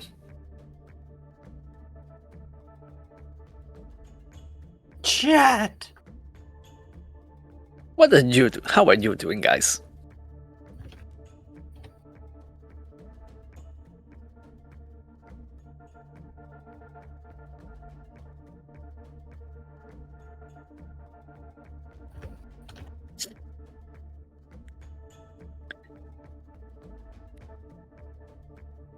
apparently people are claiming for violence, which I am not against. Yeah. Okay, Tiny Silky Moth, I don't want the heat. Like, as much as Hakka was like, yeah, let's fucking throw down, I do not want to throw Hakka at a Solar and whatever the fuck the follower is right now. No one would have blamed you, though. I think it's always just better to try to talk down the villain, quotation mark, trying to talk down the antagonist, and then if they can't be talked down, well, it's like, shame, damn shame. Damn shame. As I load the shotgun.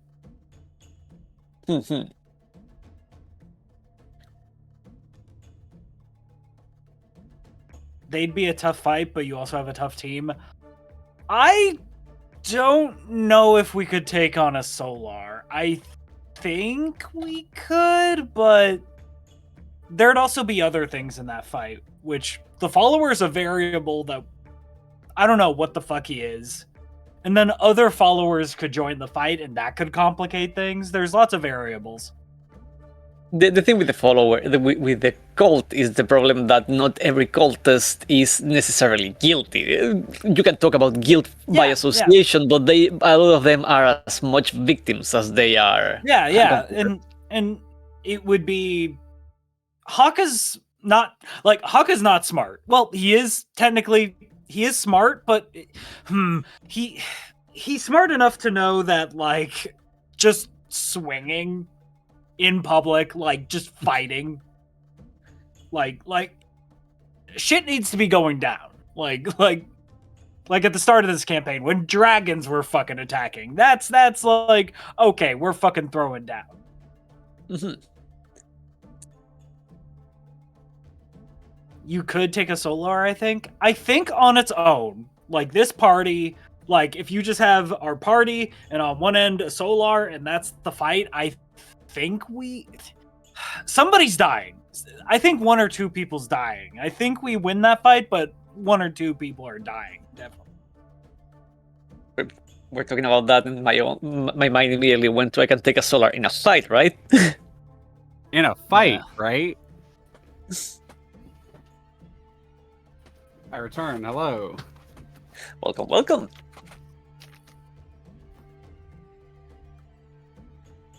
As long as the follower gets what's coming to him, I'll be okay. Oh, don't you worry. Welcome it's why to the Hakka campaign.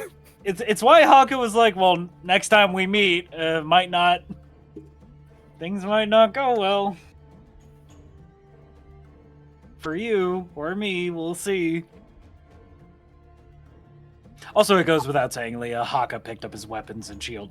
Oh yeah, I assumed. I did not take. Yeah, absolutely. I'm not gonna fucking. I just hate cult characters in any media. Well, Leah's doing a bang up job making a cult hateable.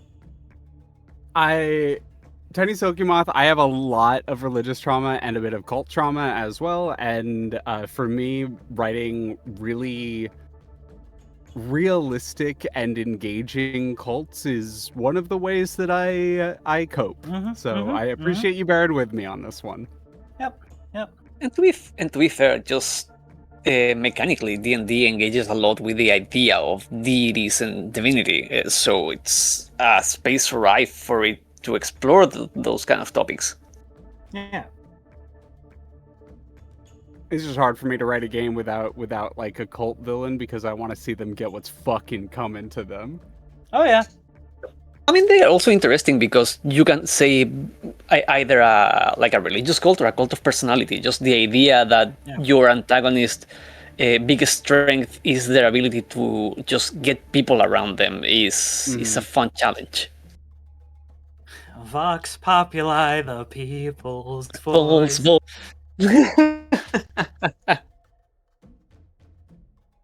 We all good? Anyone need any extra time? I'm good. I've been sipping water. Yeah, I just had to get up and swap laundry around real quick, so that's why I had to pause my laundry time.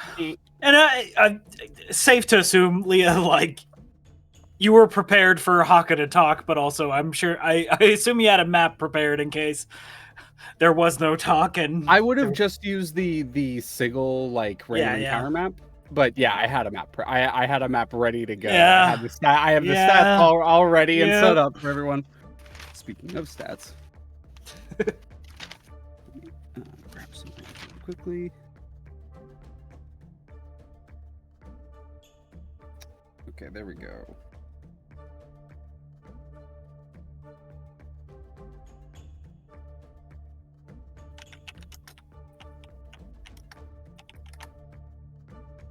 Do you have a Kazador, Connor? Connor? No. Noor. Okay, perfect. I wanted to double check. I want to make sure we have everyone back, and especially because it's Connor's scene.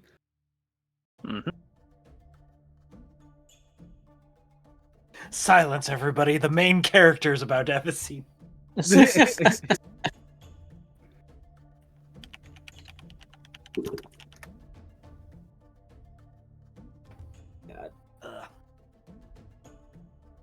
Connor's not dead. He's probably just petting his dogs.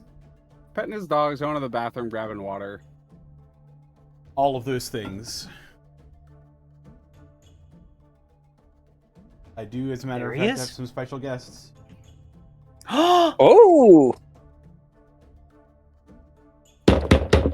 Picks!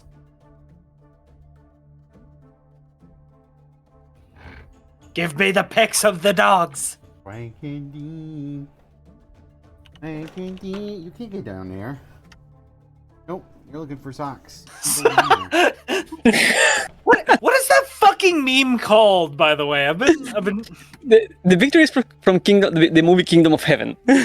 I just love it.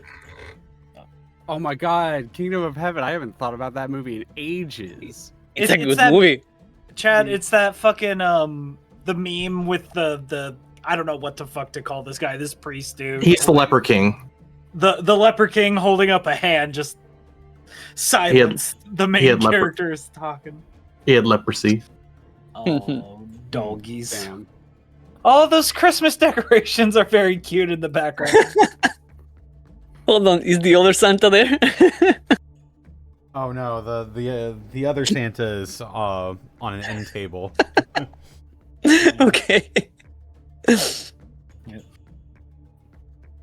Sorry. If we have everyone back, do we have a Let's Vex do it. really quick? A Vex and Xoruk? Yeah, I'm here. I mean, not that it's seen. I just want to make sure everyone's around. Sarah's. Oh, okay. There is.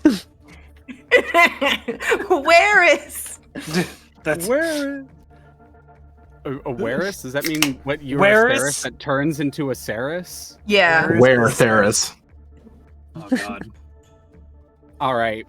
Without any further ado, as a couple of the party members are consoling a crying succubus, a couple of party members are petting a mycelium dog. What the dog doing?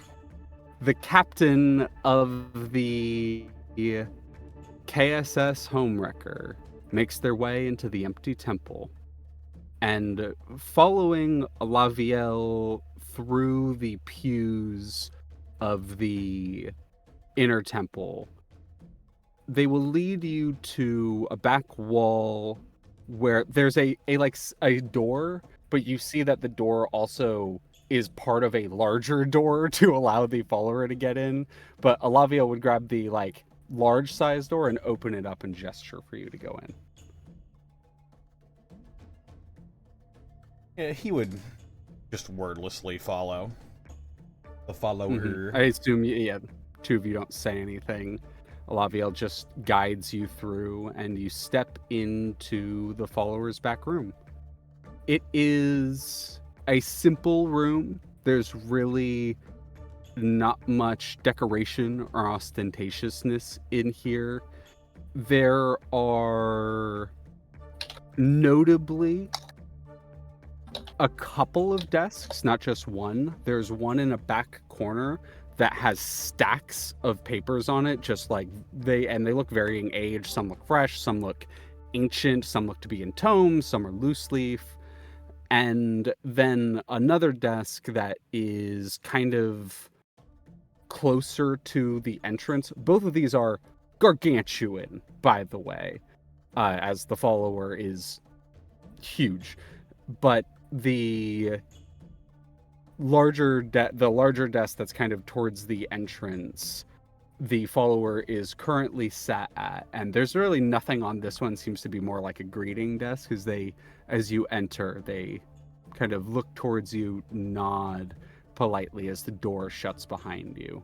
The room in here, besides the two desks, there are kind of purple blue curtains on the wall that give almost a nighttime glow to the room, and just a few candles flickering in a candelabra from the ceiling. Everything in here is simple in design, yet extremely well made.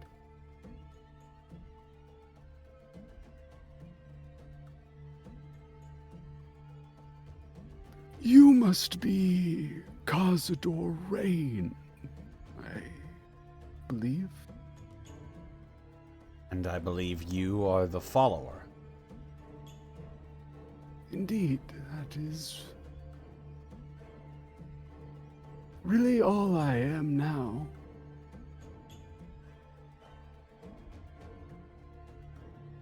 Now, before I was a great warrior on the fields of the Abyss. Oh, fuck.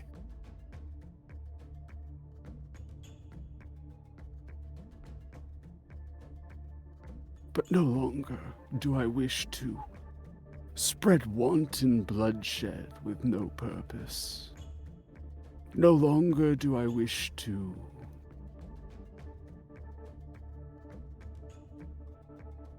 obey the whims of my own impulses. No, no. I have something that I believe you should know very well. Something that is very important. Control.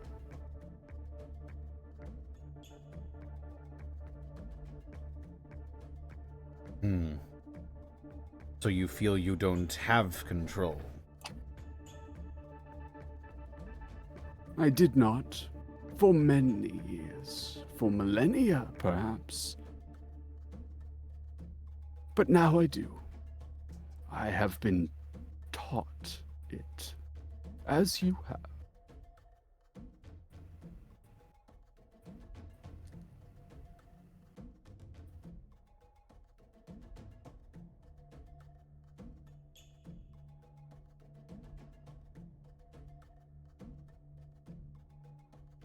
So these abilities of yours were granted then? Yes, indeed. I feel no shame speaking of this to one who understands so truly. It whispers in your ear, too. I can see it.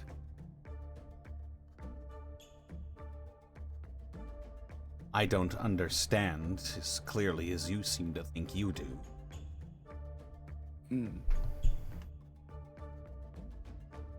So this mutual acquaintance of ours has given you some sort of immunity then?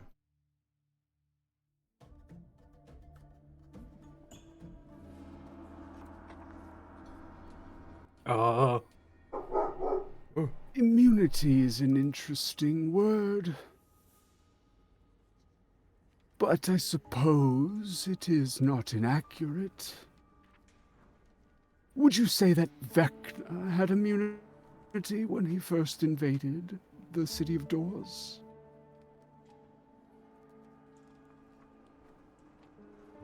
How much would I know about that in character? I roll an Arcana check. My goodness. Oh, Oh, Frankie, Gino. Boof, boof, boof, boof. I'm sorry. Let me let out the dogs. Who let the dogs out? that's a 26. I just have this mental image. I'm so sorry. I just have this mental image of like, you know how like in a lot of like religious, especially Christian buildings, they'll have like the pulpit and they'll have the area where like the choir can sit. It's that, but it's a bunch of doggos. Oh. That's my cult. So good. That's a great cult. I would join that cult. 26. I would say so by like inherently something you have studied and are aware of and like learning about Sigil, you know the story of Vecna in relatively good like fine detail. You know vaguely where he came from, that he managed to enter Sigil, that there was a confrontation, but you do know he was eventually mazed by the Lady of Pain. But he did stand toe-to-toe with her as a god in Sigil, which is, you know, to be basically the one exception to the rule.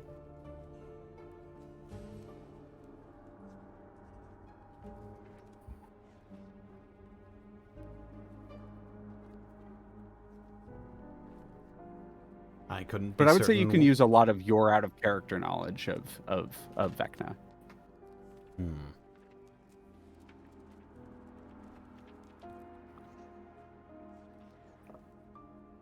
Two beings that powerful clashing. It's hard to say what exactly is behind it all. Indeed it is, and I think that you are still learning, and I'm happy to provide some education for you.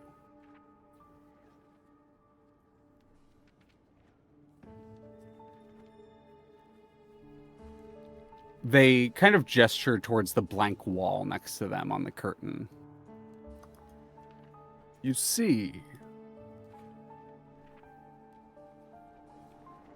I don't mean to be too esoteric, but are you familiar with...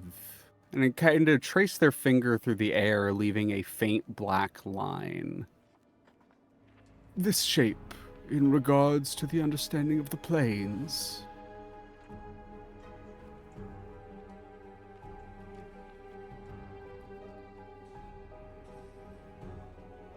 Is that supposed to represent the world tree? The square that you can kind of see, or the kind of tic-tac-toe shape you can kind of see, The hashtag. is the hashtag. It's not Hashtag exactly the this. world tree, but it is very often a cosmological understanding of how worlds operate.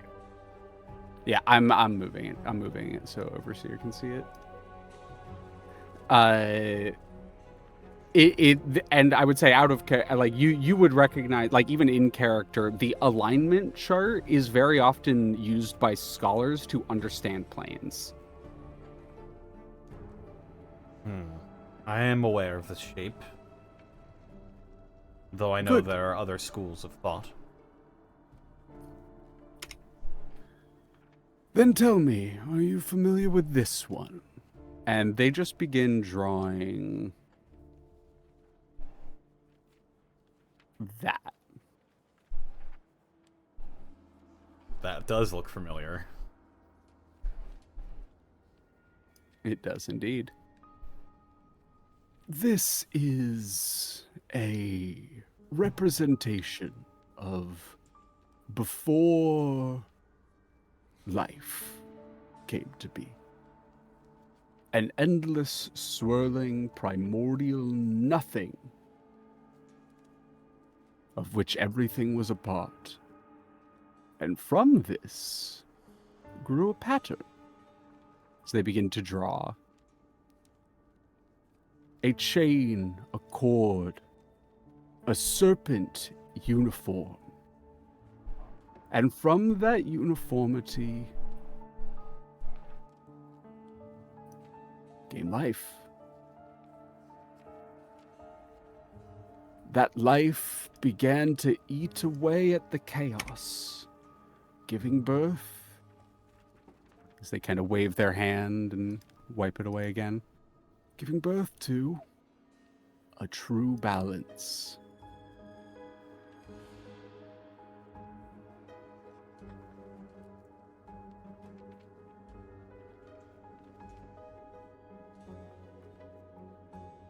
Between life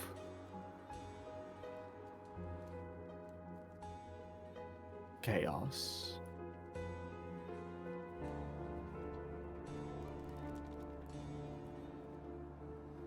and law or order.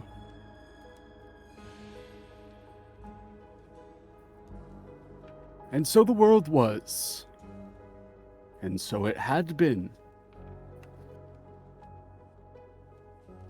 But this is missing something, wouldn't you say? When life comes great evil.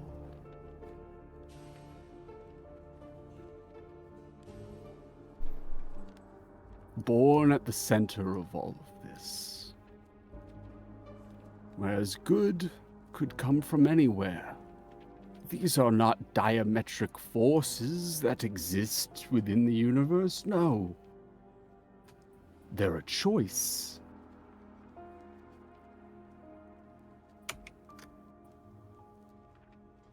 But then, two serpents, part of this chain, thought they were better, began to grow in power, fused, consuming each other. And as these two beings ate each other's tail, they formed a plane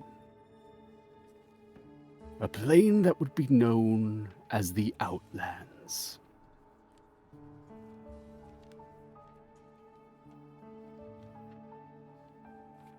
From this plane, all others grew. But these two siblings began to disagree.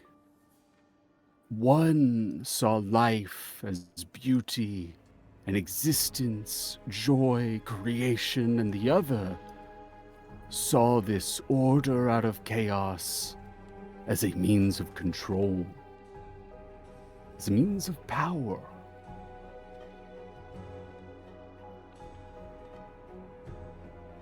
Thus, it attempted to consume its sibling, and in a fraught battle,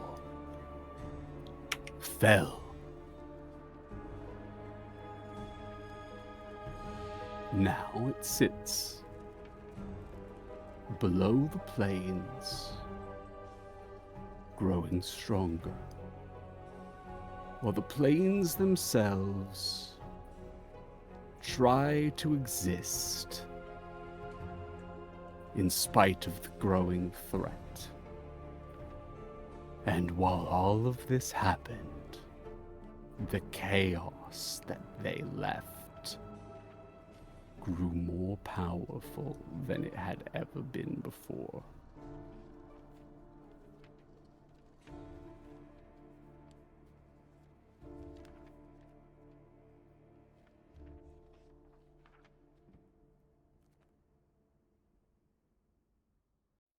You and I, we have been gifted a great honor. For when the worlds are to be consumed again, we will be allowed to remake it.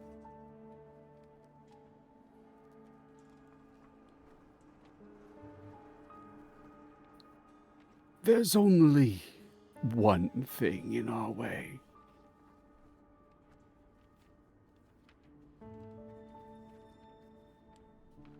If the serpents, the twins, the siblings, were to rise again and act in accordance, then our great Mother Chaos would not be able to consume them. And so, it is up to us, you and me, and a third, but his business is his own. But we must make sure that the serpents above and below do not work together again, so that when the end comes, we rule what it is remade as.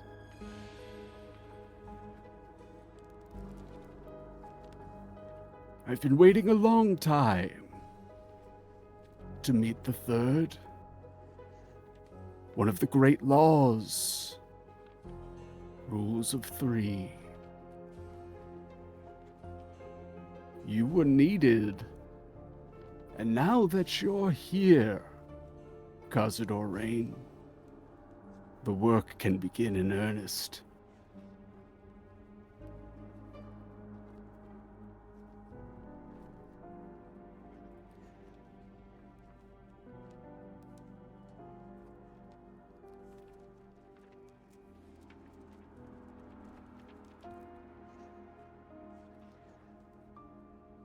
When we spoke, referred to me and yourself as anchor. Indeed. You see Anchors the for what? whirling chaos that grants us its power, the magic that flows through all things, the primordial serpent. Its power is unimaginable, but there are obstacles in its way. The Lady of Pain, the serpents above and below, Githzerai and Aruman. We must make sure that they do not oppose us. For your magic, my magic, and the magic of our third, it will be used to anchor the serpent's influence into the worlds of the living, the planes. And we will slowly consume it.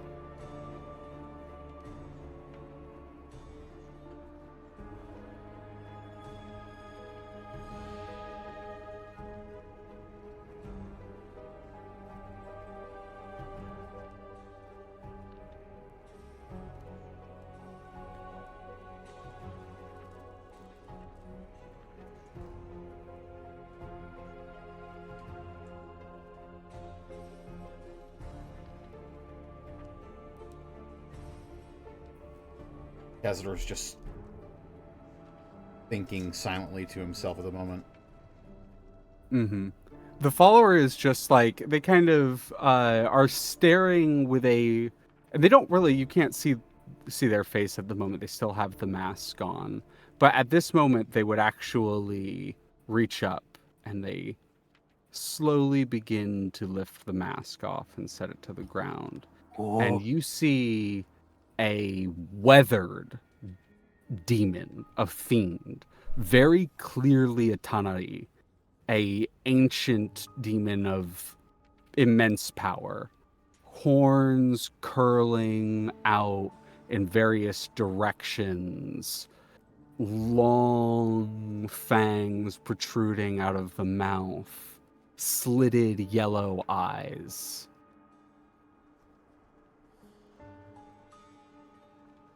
But they're not looking at you. They're looking at the symbol they made on the wall that they drew in the air. to depictions of two serpents circling each other, with one larger one moving in to consume the whole. And they're just staring at it with a contented look.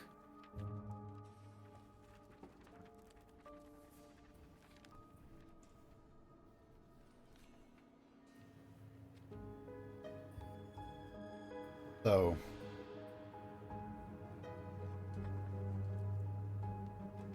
this ends in the destruction of everything, and then us anchors are supposed to rule what's left, or build up something new Remake from the it. ashes. Remake it as we see fit. The third has already claimed the center of the plains. He wishes to reorder them in his image. A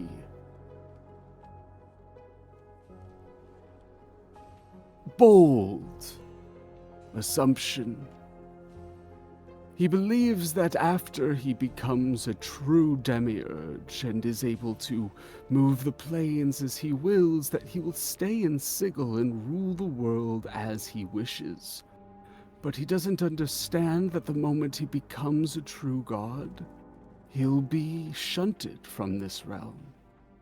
And it will need, He pats the mask. a new Lord of Pain.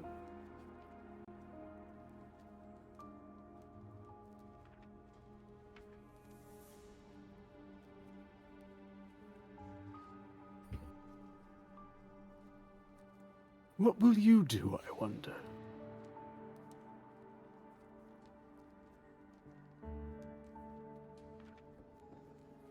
I will do as I have always done. What I believe to be the best for all involved.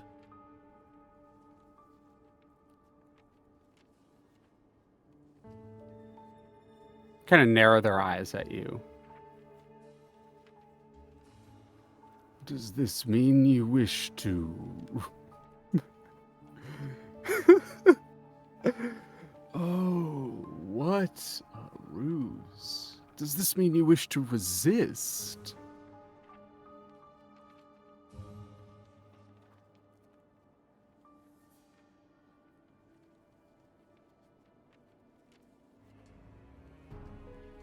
I know one thing for certain. When the power of gods runs rampant, I've seen what that can do. I've seen what remaking a place in one's own image can do to the land, people within it. That is not my calling. I am not a lord, I am not a god. I'm simply a hobgoblin.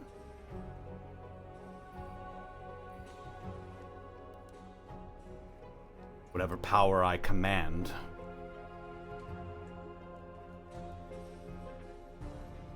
I do so in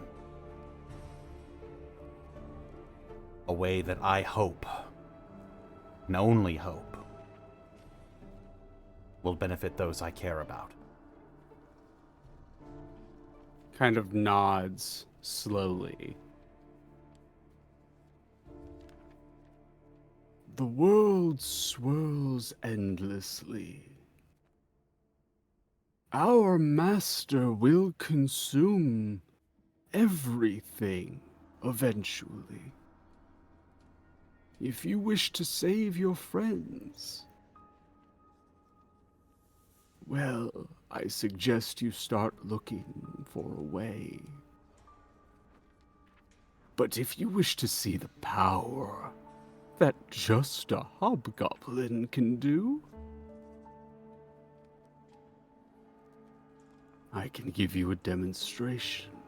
And they start to stand up.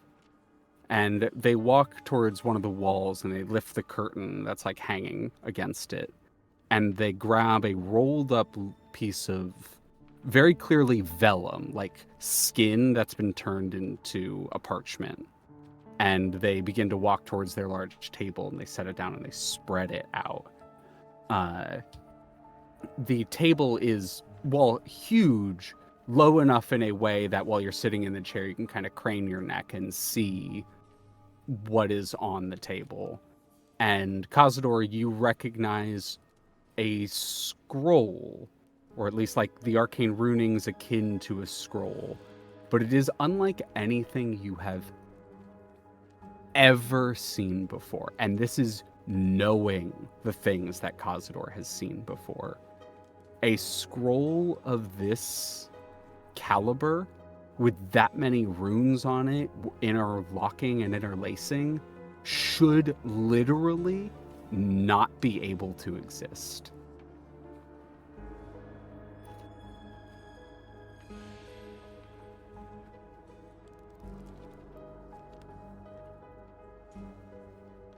Wouldn't be possible.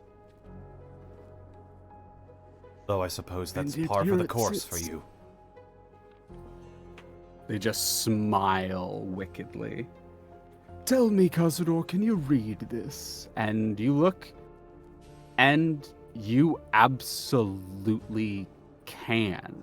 It's odd. These are runes you don't recognize, marks you don't recognize, etchings that are completely unfamiliar to you. And yet, you can read them.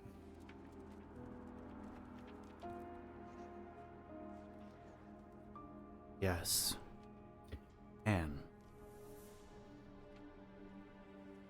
Gestures at the table. Cast it.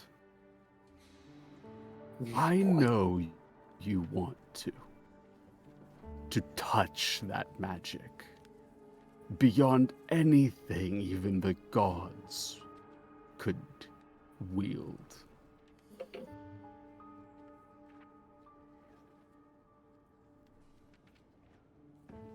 this is a spell scroll then. Seems to be, yeah. Could I even fathom what kind of magic is inside of it? Roll an Arcana check.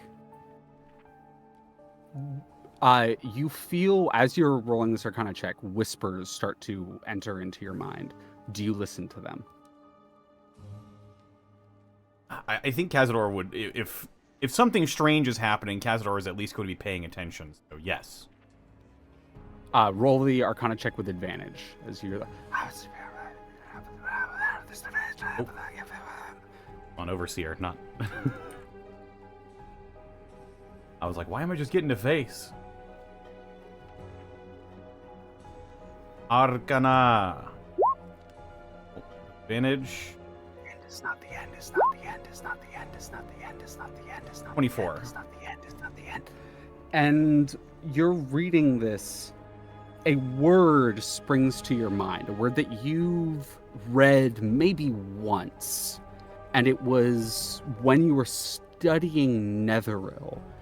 There were tomes that had spoken about certain arcane attempts to decipher a language that is prior to the gods.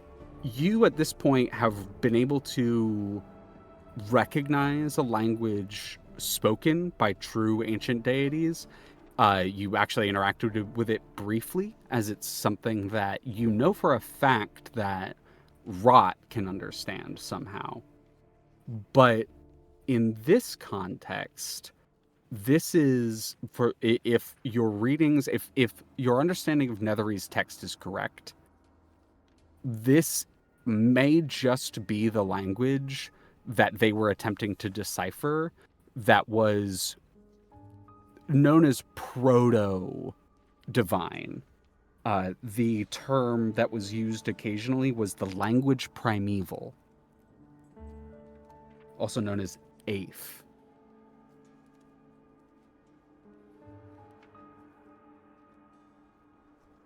This is the language that you are aware that Karsus attempted to mimic to become a god.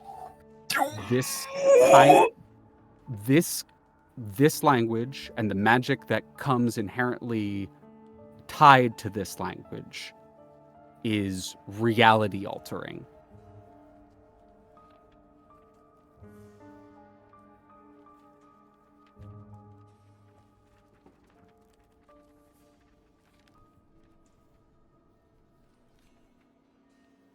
I think Kazador, once he comes to that realization about what this is exactly, just sort of shakes his head. This is magic that can alter reality itself. Nods his head at you.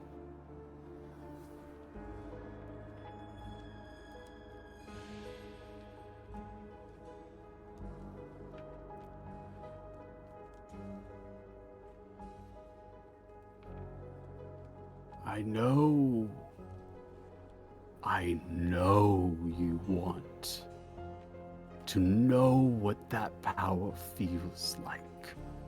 I know because you have been stepped on and trodden by others who wielded power over you your whole life.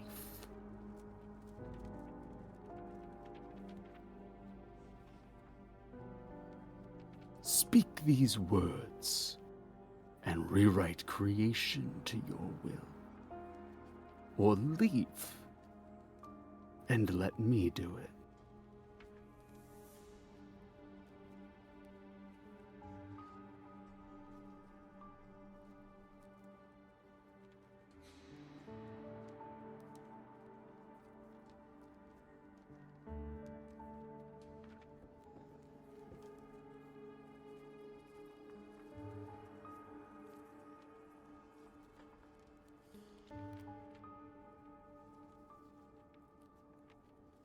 Would stand up and with one hand gesture at the table with the scroll, and with the other hand gesture at the door.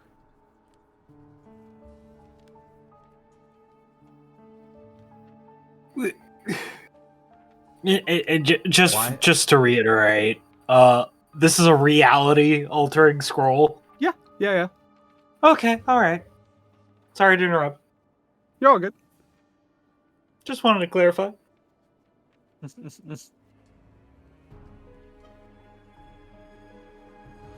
Why even show this to me and then allow me to leave?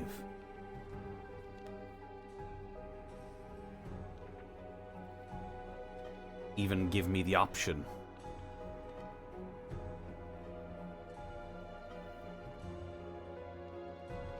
Because you would learn eventually. And because killing you would be against our master's wishes. Or else I would have eaten you already.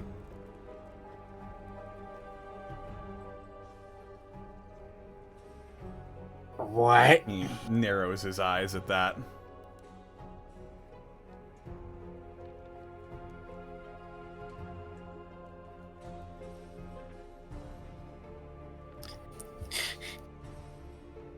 You know what? I should have swung at this guy. You know what? When do you get him behind closed doors? Oh, you bastard. Oh, that's great. Oh, fuck. Kazador will go over to the scroll. How big is it? Humongous. It would be like if a large person laid down and then you rolled them out. Gotcha. Gross. And yes, I use that imagery intentionally.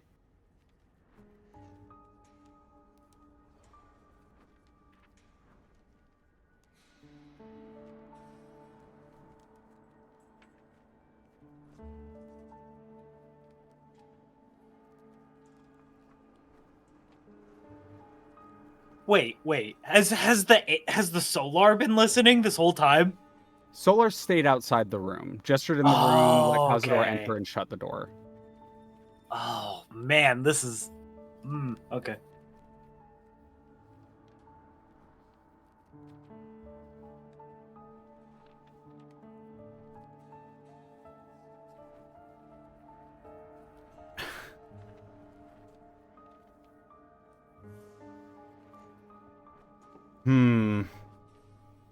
Okay. This is what I feel in my heart. Do it. What? Kazador, I know what your character would do. Gets a bad rap, but do it. Kazador's going to go over to the scroll.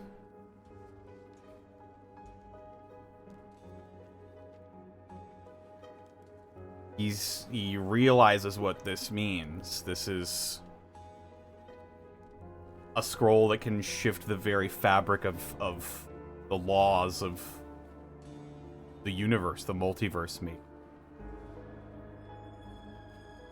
A literal impossibility right before him. The follower has made his intentions known. He's even made that subtle threat just before.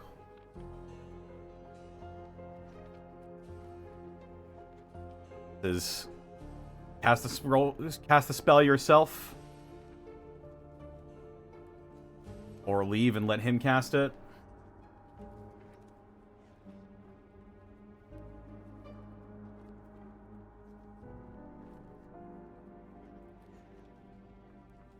That is it. That is your choice.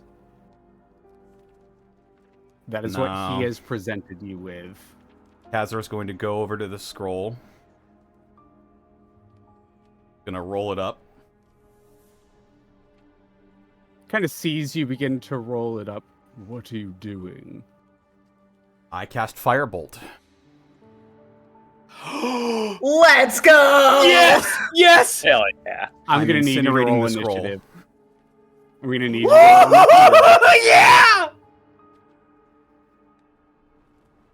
Connor, a literal tear came to my eye. Thank you. Hell yeah. Hell yeah. Grab this. That's a 9, by the way. I don't think I can. Connor, In I'm this touching my case, face. I will allow it. Because you don't have an ally to do. I will allow I'll it do in my this Master case. of Tactics. I don't know if it's a reroll with advantage or just a reroll. Let me look. It's just a reroll. I had a Alright. hunch that's what you were gonna do, and I'm so fucking That's I'm better. touching my 18. face. I'm touching my face. Oh.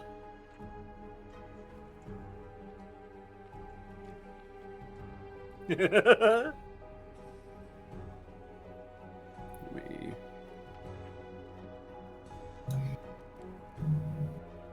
This really quick. I had closed the stat, and then I need to reopen it. My bad.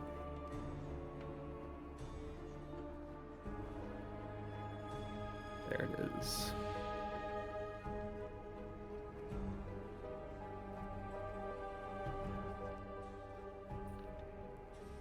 Also, just we kind of brushed past it, but he has a master.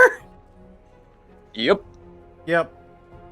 That's something we just learned now. Okay. Well, I am it's not something surprised. Kazador kind of knew. Yeah, There is not always a bigger surprised. fish. Yeah. Glad to see it confirmed. Was it hinted at, and I'm just an idiot?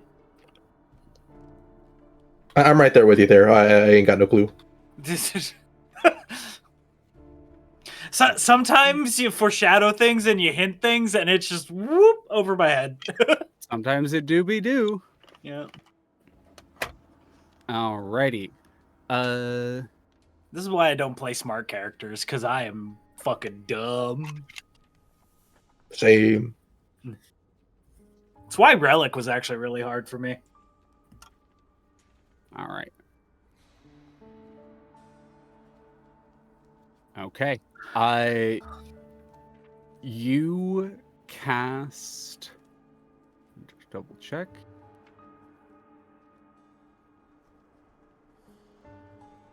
You cast Firebolt. You act first in initiative, despite their their stats and everything. Dex is not one of their good stats. As you, I'm gonna say for the sake of this, so this is a very powerful magical item. I'm gonna need you to roll an attack roll with advantage because it is, not moving, but you are gonna need to roll an attack roll. It's an inanimate object. Mm-hmm. All right. Boy, oh boy, oh boy, oh boy, oh boy, oh boy, oh boy. Connor, I could kiss you on the mouth. Zen, I'm sorry. I am also going. I am also going to, while I'm at it.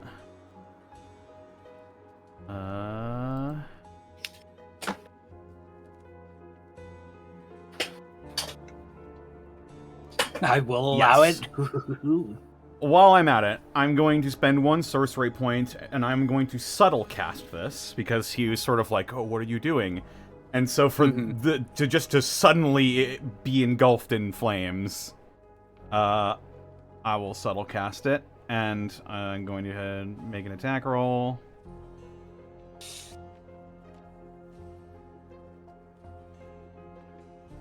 Where is it? There it is. 17? All right. 17. Roll an investigation check. Investigation. 7. Oh. 7.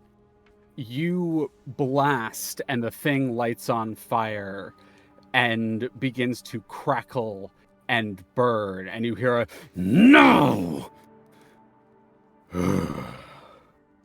I am disappointed in you."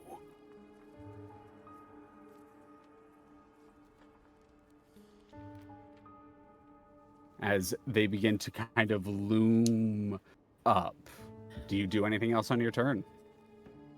Nope. It burns a hole in the side and begins to crackle. The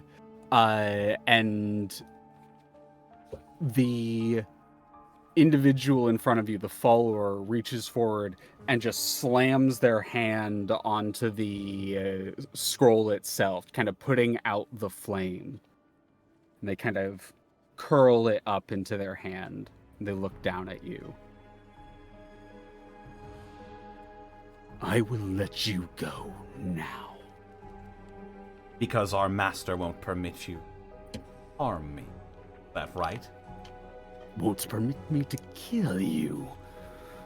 But there's nothing against taking you into another location, stripping every muscle fiber from your body and watching you squirm until the day of reckoning. You have delayed our plans, Kazador. But not forever. Run now to your friends with your tail between your leg and live.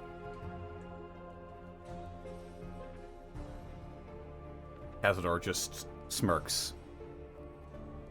I suppose we both got to see what one hobgoblin can do then. And he'll just... God damn. He'll just...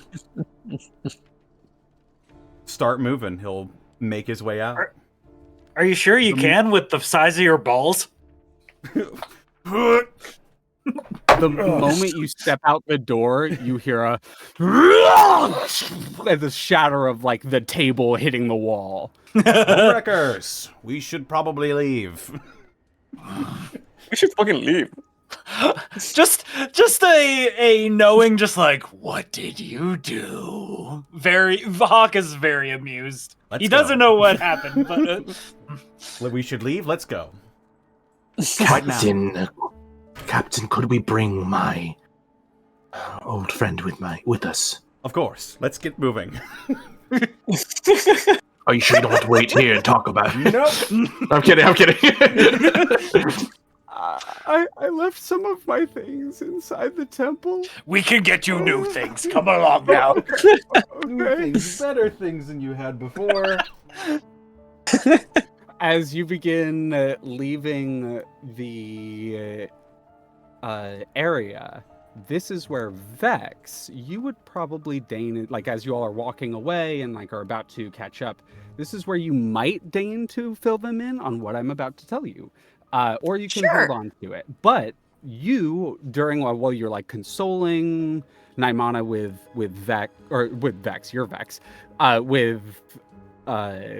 and actually, really quickly, do Hakka and Rot make their way over to Xoruk and Vex, or do you guys kind of stay by yourselves? We're done with the mushroom thing, right? Yeah. Rot? You picked it up. You're not just. Oh yeah, no, Rod was only picking up the marsh. Yeah. The second, because I'm gonna say Hakka's perception is stupid. He sees Kazador kind of power walking out of the place, and that's gonna that's gonna be our like. In fact, I think Hakka would say like, Oh, he must have. Oh, he did something amusing. I know it. and like we'll kind of power walk to Kazador and move along. Rod would look very confused and follow you. But Vex, as you were consoling Naimana with Xoruk, you would have had a voice enter your mind as a sending spell is received. You would recognize the voice instantly as Kylie. Oi, got some chant. Swords pop by. Thought I'd turn stag and wigwag at you. I'm well leaned. The proxies are lurking. Stick 'em first. Huh? What the fuck did? Huh? Say what you're saying. Arthur. Gotta love Seagull speak. I'm pretty sure I did understand that. Hell yeah! If you didn't, I was going to give you... No, I'm pretty sure I understood what you just said. If you didn't, I was going to give you a check with advantage because you're... Nope, I'm pretty sure I understood what you just said. Hell yeah! So, we need a new location to head to. Do I understand that correctly? Indeed. Very probably. Looks like we might have some additional information about our other looming threat. Shall we go check in? And there's like a smile on Vex's face. Check in with whom? Particular individual who is sort of a double agent, both a thorn in our side and a salve. Oh, are you talking about that, what was she, a harpy?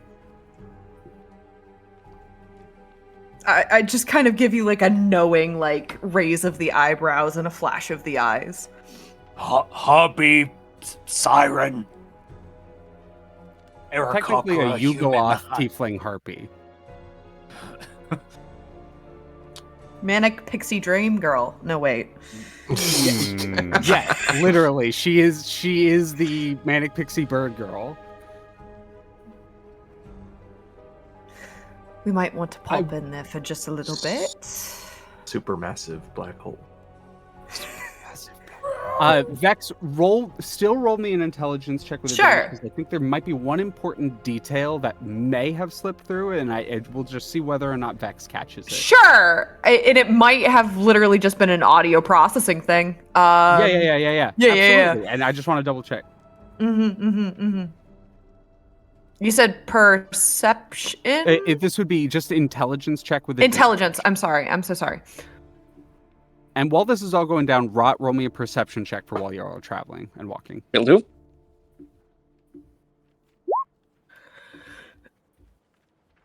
10. It is with advantage because of your familiarity with Xoruk. Cool. Okay, cool. You've spent enough time with Xoruk on the plane of Sigil to have that level of familiarity with cool. Khan. Cool. Come on. 11. 11! Okay. What? John? It went up by 1. So there, the last bit that there was that you very much were like, oh yeah, cool, got that. But there's that last bit that is sticking in your mind. You don't know exactly what it means, but that's also why it's sticking in your mind, because you didn't quite, but it's the second half of the message, which was, "I'm well leaned. The proxies are lurking. Stick 'em first." That you're like, what does that mean? Oh, you said leaned. I misheard you. Yes. Okay. No. You said leaned. I heard a different word. Got it. On second thought, perhaps we don't need to immediately rush there. However, shall we say, double-edged sword has given us an insight. There are those lurking about. Keep your wits about you. And perhaps we might get the upper hand.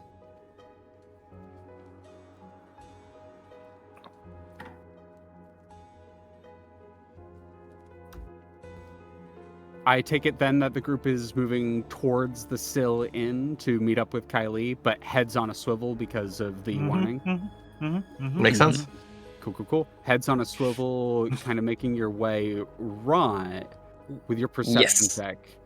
Passive perceptions, we'll get there in a second, but Rot, with your active perception check that I make you roll every time you move around the sigil, at one point, as you guys are walking through the temple district, there is one particular temple that is kind of lower to the ground. It has kind of a fetid smell around it, and there's just some odd-looking growths sticking out of the ground, like on the grounds for this temple. And as you make your way past it, you kind of just like happen to like look over. You see something. You probably just thought it was like a groundskeeper or something, like milling about the lawn area in this temple grounds. They kind of stand up and like look towards you and just walk out the temple grounds and begin following. Does it look like one of the things I've seen before? The servants of the... You kind of put it together. It is another algoid that seems to have, like, when you walk by, it just seemed to like pick it, like look up, look towards you, and then now it's just following you down the street. Robert will pretend like they did not saw it, with more of an understanding of what those things are, but just moving since we have more present matters at hand. You can't help but like every once in a while look back over your shoulder, and it is still just like lumbering after you all as a group. Slightly unnerving, yes, but once again, like Rod now has more of an idea of what these things are, so he's not fully like worried, I guess, or just the unknown factor is not there. Yeah. It's still something that like it absolutely stands out to you, and it seems to be as far as you're able to pick up, a fairly regular occurrence. But you all, as a group, begin to move, and you make your way into the courtyard outside of the Sill Inn. The courtyard outside of the Sill Inn is right on the border of the Grand Bazaar, so there's a lot of noise and a lot of people. And I would like everyone to roll perception checks as you all, or I would actually say perception if you're just looking. Is there any other abilities or skills that anyone would like to take to assist in potentially flushing out the things that are lurking nearby? Or would otherwise, in other ways, other ways you would like to assist in potentially finding things? I want to give this to you all because you have the warning. Could I like be looking around, and if anybody like just looks at us too long, can I like intimidate? Like you can passive intimidation, I guess. You can try to intimidate if your intention is to like make sure that other people don't potentially mess with you, or there isn't like a random who might recognize and like try to you might like Hakka's going into bodyguard mode with like Kazador in the group. Absolutely. Roll me an intimidation check. Fuck around, find out. I dare you. That's a 15. Not terrible. It's a 10 on die. 15. Okay. A few people start like give your group of like a second glance or a third glance, and a few of them, after you give a don't, A couple times when you do that, they growl back at you, and one time when you do that, someone blushes. that would completely break Hakka, and he'd just be like, huh? And then Yeah, they do the like blush, like look away, cover the mouth, like oh. Was it another lizard on folk? stream for free? Was it another lizard folk? What the hell was it? No, it was they weren't a human per se, but they were what I like to call sigil humans, in that they look human, but there's something really different about them. Usually something like the one I described before had like seriously sharp teeth, like a rows of just the like sharp jagged teeth. This person they are like otherwise humanoid, but they have like 4 sets of goat horns like coming out of the head. It's okay, Leo. We understand that there are monster fuckers on the loose. It's okay. Monster fuckers rise up. Now sit the fuck down and get some water. You're thirsty. Like Hakka's still gonna be walking with the group, but he's gonna just look at that person for a bit, just confused. I heard that sip.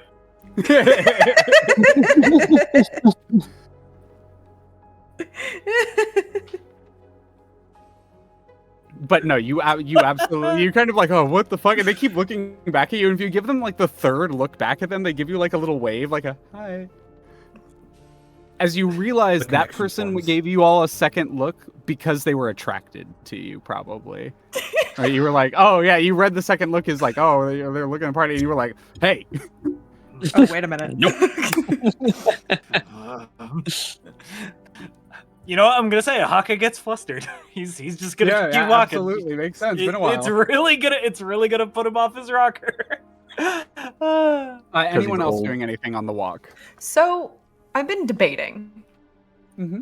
I've been debating because I'm gonna be real with you. My perception and my survival are not very great.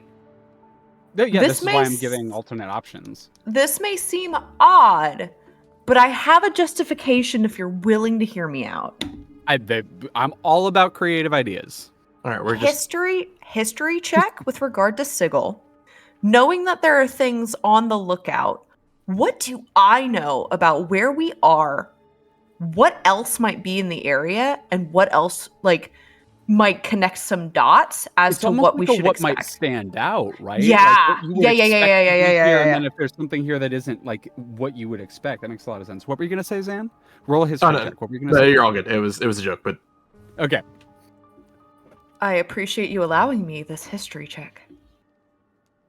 Come on, history. Welcome to make it if you have it. But 15! 15. Okay. We'll get to you in a second, because I think that is a good. I want to drop that in a second. So yeah, I will really quickly go through the group. Rot, Xoruk, Kazador. Anything y'all are doing to be on the lookout, otherwise suss out enemies, or stay on the guard? So on my end, we are moving through a crowded area, right? Yes, you guys are moving from the Temple District into the Great Bazaar. Well, I will move us back to the map. Given that we are moving with a lot of people around us, Rod would actually lower their gaze in a manner that the brim of the hat covers their face, and they would close their eyes, focusing only within a range of 10 feet of them. Got you. That makes sense. I'm gonna have you roll. This might sound counterintuitive because I know it's not as good for you, but I am taking into consideration your passive perception when I'm asking this. This is like augmenting it, how much additional search you get. Roll me an investigation check. Let's go for it. That's a 9. 9. So the way that I was going to do this is I'm adding that 9 to your passive perception specifically for stuff within 10 feet of you while your eyes are closed. Mm-hmm. So you are heavy focused. Yeah, Rod is taking advantage of their, I would say, sixth sense. This quiet aura they have constantly around them, as an extension of themselves, by closing their eyes and just feeling around them. And what they care most about is if it's anything, like makes any movement towards Vex. Got it. We'll get there in a second. Xoruk, Kazador.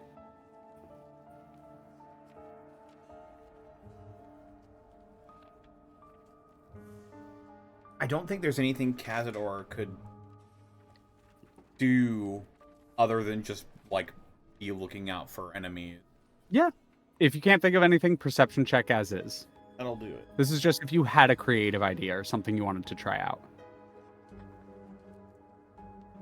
Don't think anything that I could do applies here, so I will just roll this Perception. Makes sense. 7. Kazador, you got a lot of things in your mind right now. Yeah, I just did a... yeah. You just did a fucky wucky. Yeah, I mean, you just got threatened to be eaten and then stripped muscle fiber by muscle fiber. So you're probably, like, reeling a little from that, maybe. Maybe a tiny bit. Xoruk, what about you? Anything? Or are you just also keeping your eyes out? Xoruk is taking care of Namora, just kind of keeping an arm around her and helping her move as quickly as we can. Comfortably so, anyways. He, to Vex's perception, looks very guilty.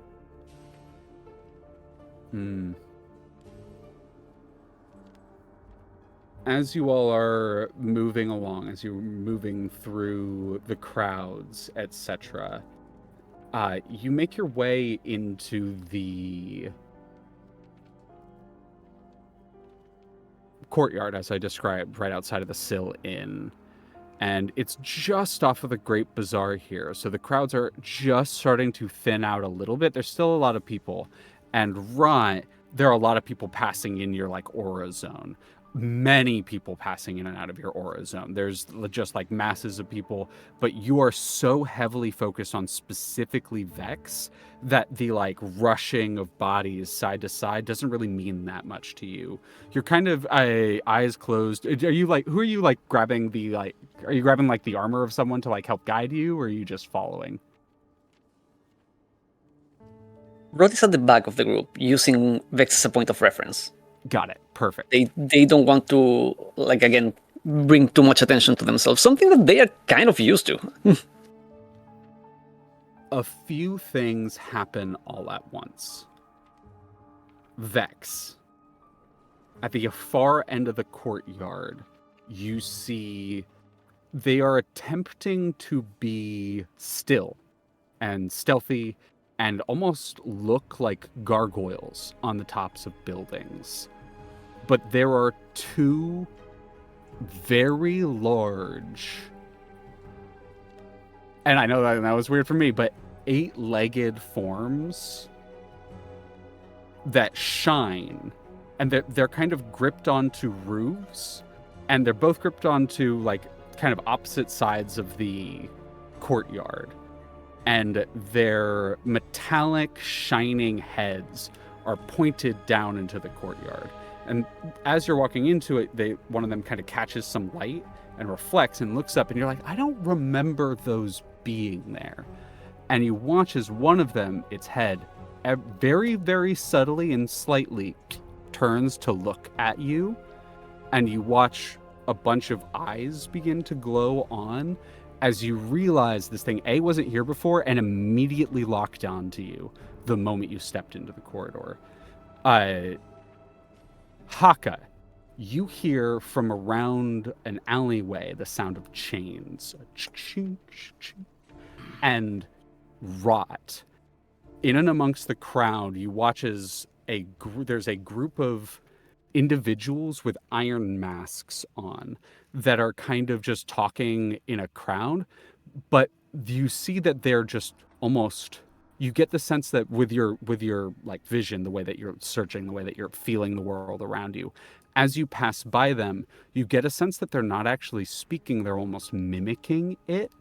And one of them, the moment that you all pass them, turns, begins to reach for something, and is slowly moving towards the back of the group.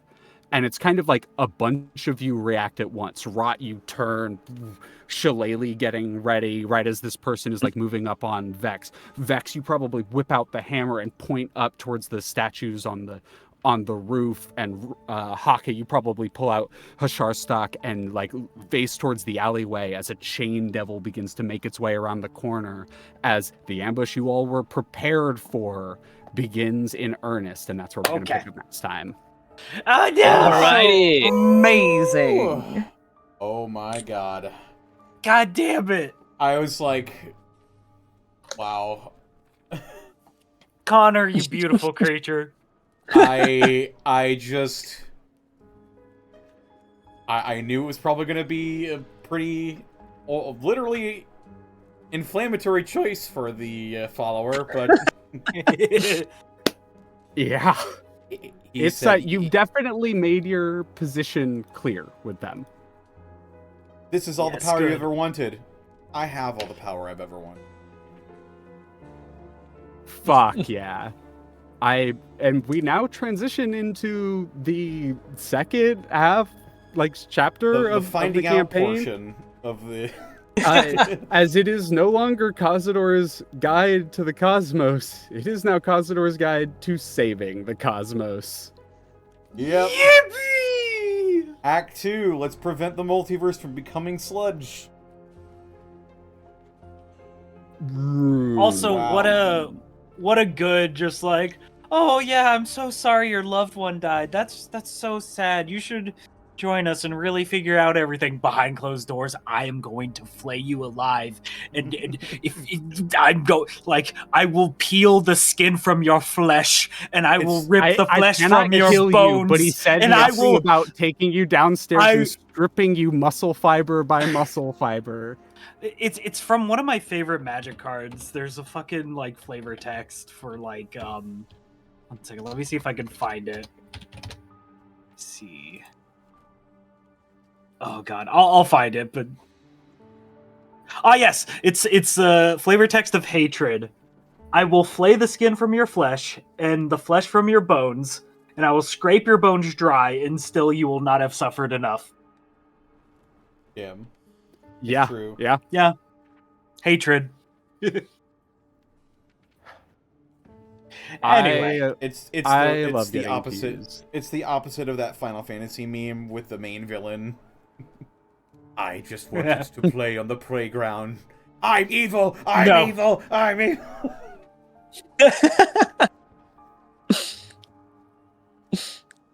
Did Hakka explain, or did Kazador explain what happened in there? Or no? Not yet. He just said he just went into Not at all. the back rooms with the follower, came out in a rush and said, "We need to leave." I took a double decker. I need to leave before the follower finds out. Upper Decker the follower.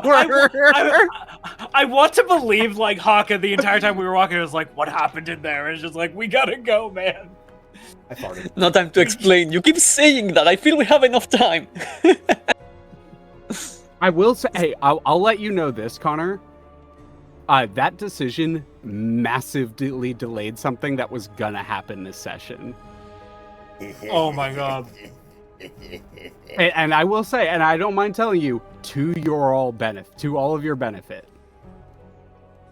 I would assume I just context clues, yeah. You No- have no no one- idea. Kazador channeled Kanye West in this moment. No one man should have all that power. Just in this moment, no further than that. No, not just a little bit. That is where the comparisons end. I'm channeling the power of Kanye West. I'm racist. I'm really sit down. Oh, nope.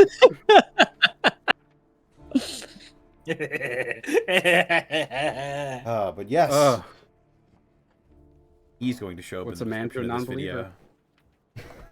Oh no, not Kanye! But yes, oh my gosh. Thank you so much for stopping by, everybody. This is a fantastic session. And next time, Hell yeah. session 20. Oh. We're really kicking gonna off with pop combat. Oh But for now, Time for Let's go. John Kick. let's go around the horn. Oh, yes. John Kick. John Kick Hell comes yeah. out of the corner. Yeah, I'm thinking I'm Kick. Yeah, I'm kicking. I'm kicking in. I'm kicking in. I'm kicking in. B, you should kick that guy. Kick Keanu Reeves. Oh my god. Will it like bring some sort of balance to the corporate hellscape? No, it'll be really No. funny. But it'll This make is- me laugh. This is Oh this my is God. stupid, man. This is fucking stupid. God. Should we Oh, I love go it. around the horn? Yes, Yes, yeah. Let's go around the horn and introduce ourselves. Starting with TheropodArt. Hi, hello, it's me, ya boy, TheropodArt. Y'all know where to find me. Blue Sky, Tumblr for Affinity, all TheropodArt, Lizard Fun Bags if you want to see the naughty stuff. My stream schedule should, knock on wood, be coming back, but things are crazy right now. Things are leaving out though. Other than that, if you liked this D&D, we got more on Tuesdays. Same channel where I play a big booby lizard lady. It's all connected, man. Gobtober, Ravenloft, Kazador's Guide, Eve of Ruin. It's all connected, man. Icewind Dale, that game was not streamed or recorded at all, so sorry. But yeah, that's me. That's all I got going on. If you want to throw money at the GoFundMe, it's the pinned tweet on my Blue Sky. I don't need to link it again. Yeah, that's me. All right. Up next, love we've you. got Tixdixl. That's me. Yeah. You can find me all over the internet at Tixdixl. In terms of streams, you'll find me hanging out with some friends tomorrow for No Love War Extra at Burnout Vaughn's channel. And then you're going to see me hanging out with some more friends on the Amazing Thalia's channel for some Deltarune on Monday. Yeah, that's all I've got going on right now. But stay tuned if you wanna see people being silly on Maine. Thanks. Yeah. Up next, we've got XanillisGrimm. Hi, that's me. I'm in a lot of TTRPG content, and it's gonna be even more soon. If you want to see what I'm up to and what up next for me, you can check me over at my Blue Sky at XanillisGrimm, where I post everything I do. But aside from that, that's me for now. All right, and up next, we've got Citric King. Hi, hello. Citric, you can find me pretty much everywhere at Citric King. Everywhere, being mainly Blue Sky, then stuff like Instagram and Tumblr, or Twitter if you want to see that account. So, pretty busy, hopefully getting to post stuff soon, but I have to get some stuff out of my desk first. But if you're curious for more TTRPG stuff, on Thursdays, I am on a short campaign for the month of December over at the Dummies and Disasters Twitch channel. So yeah, love to see you guys there. Other than that, I don't think I have much going on. So throwing the ball back.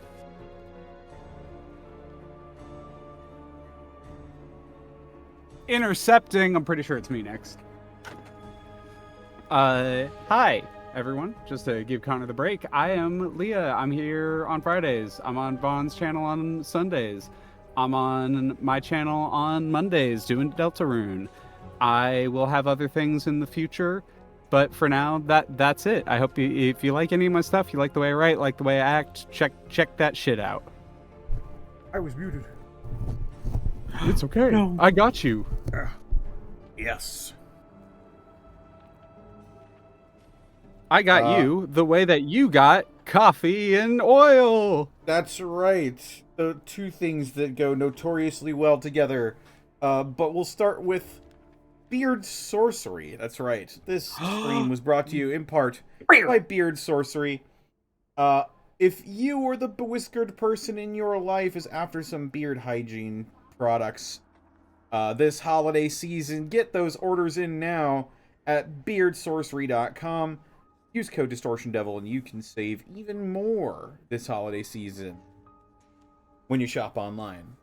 As well, check out Bones Coffee Company if you want to curl up with a nice warm cuppa this as the months start to get colder. I know it's really cold over here right now.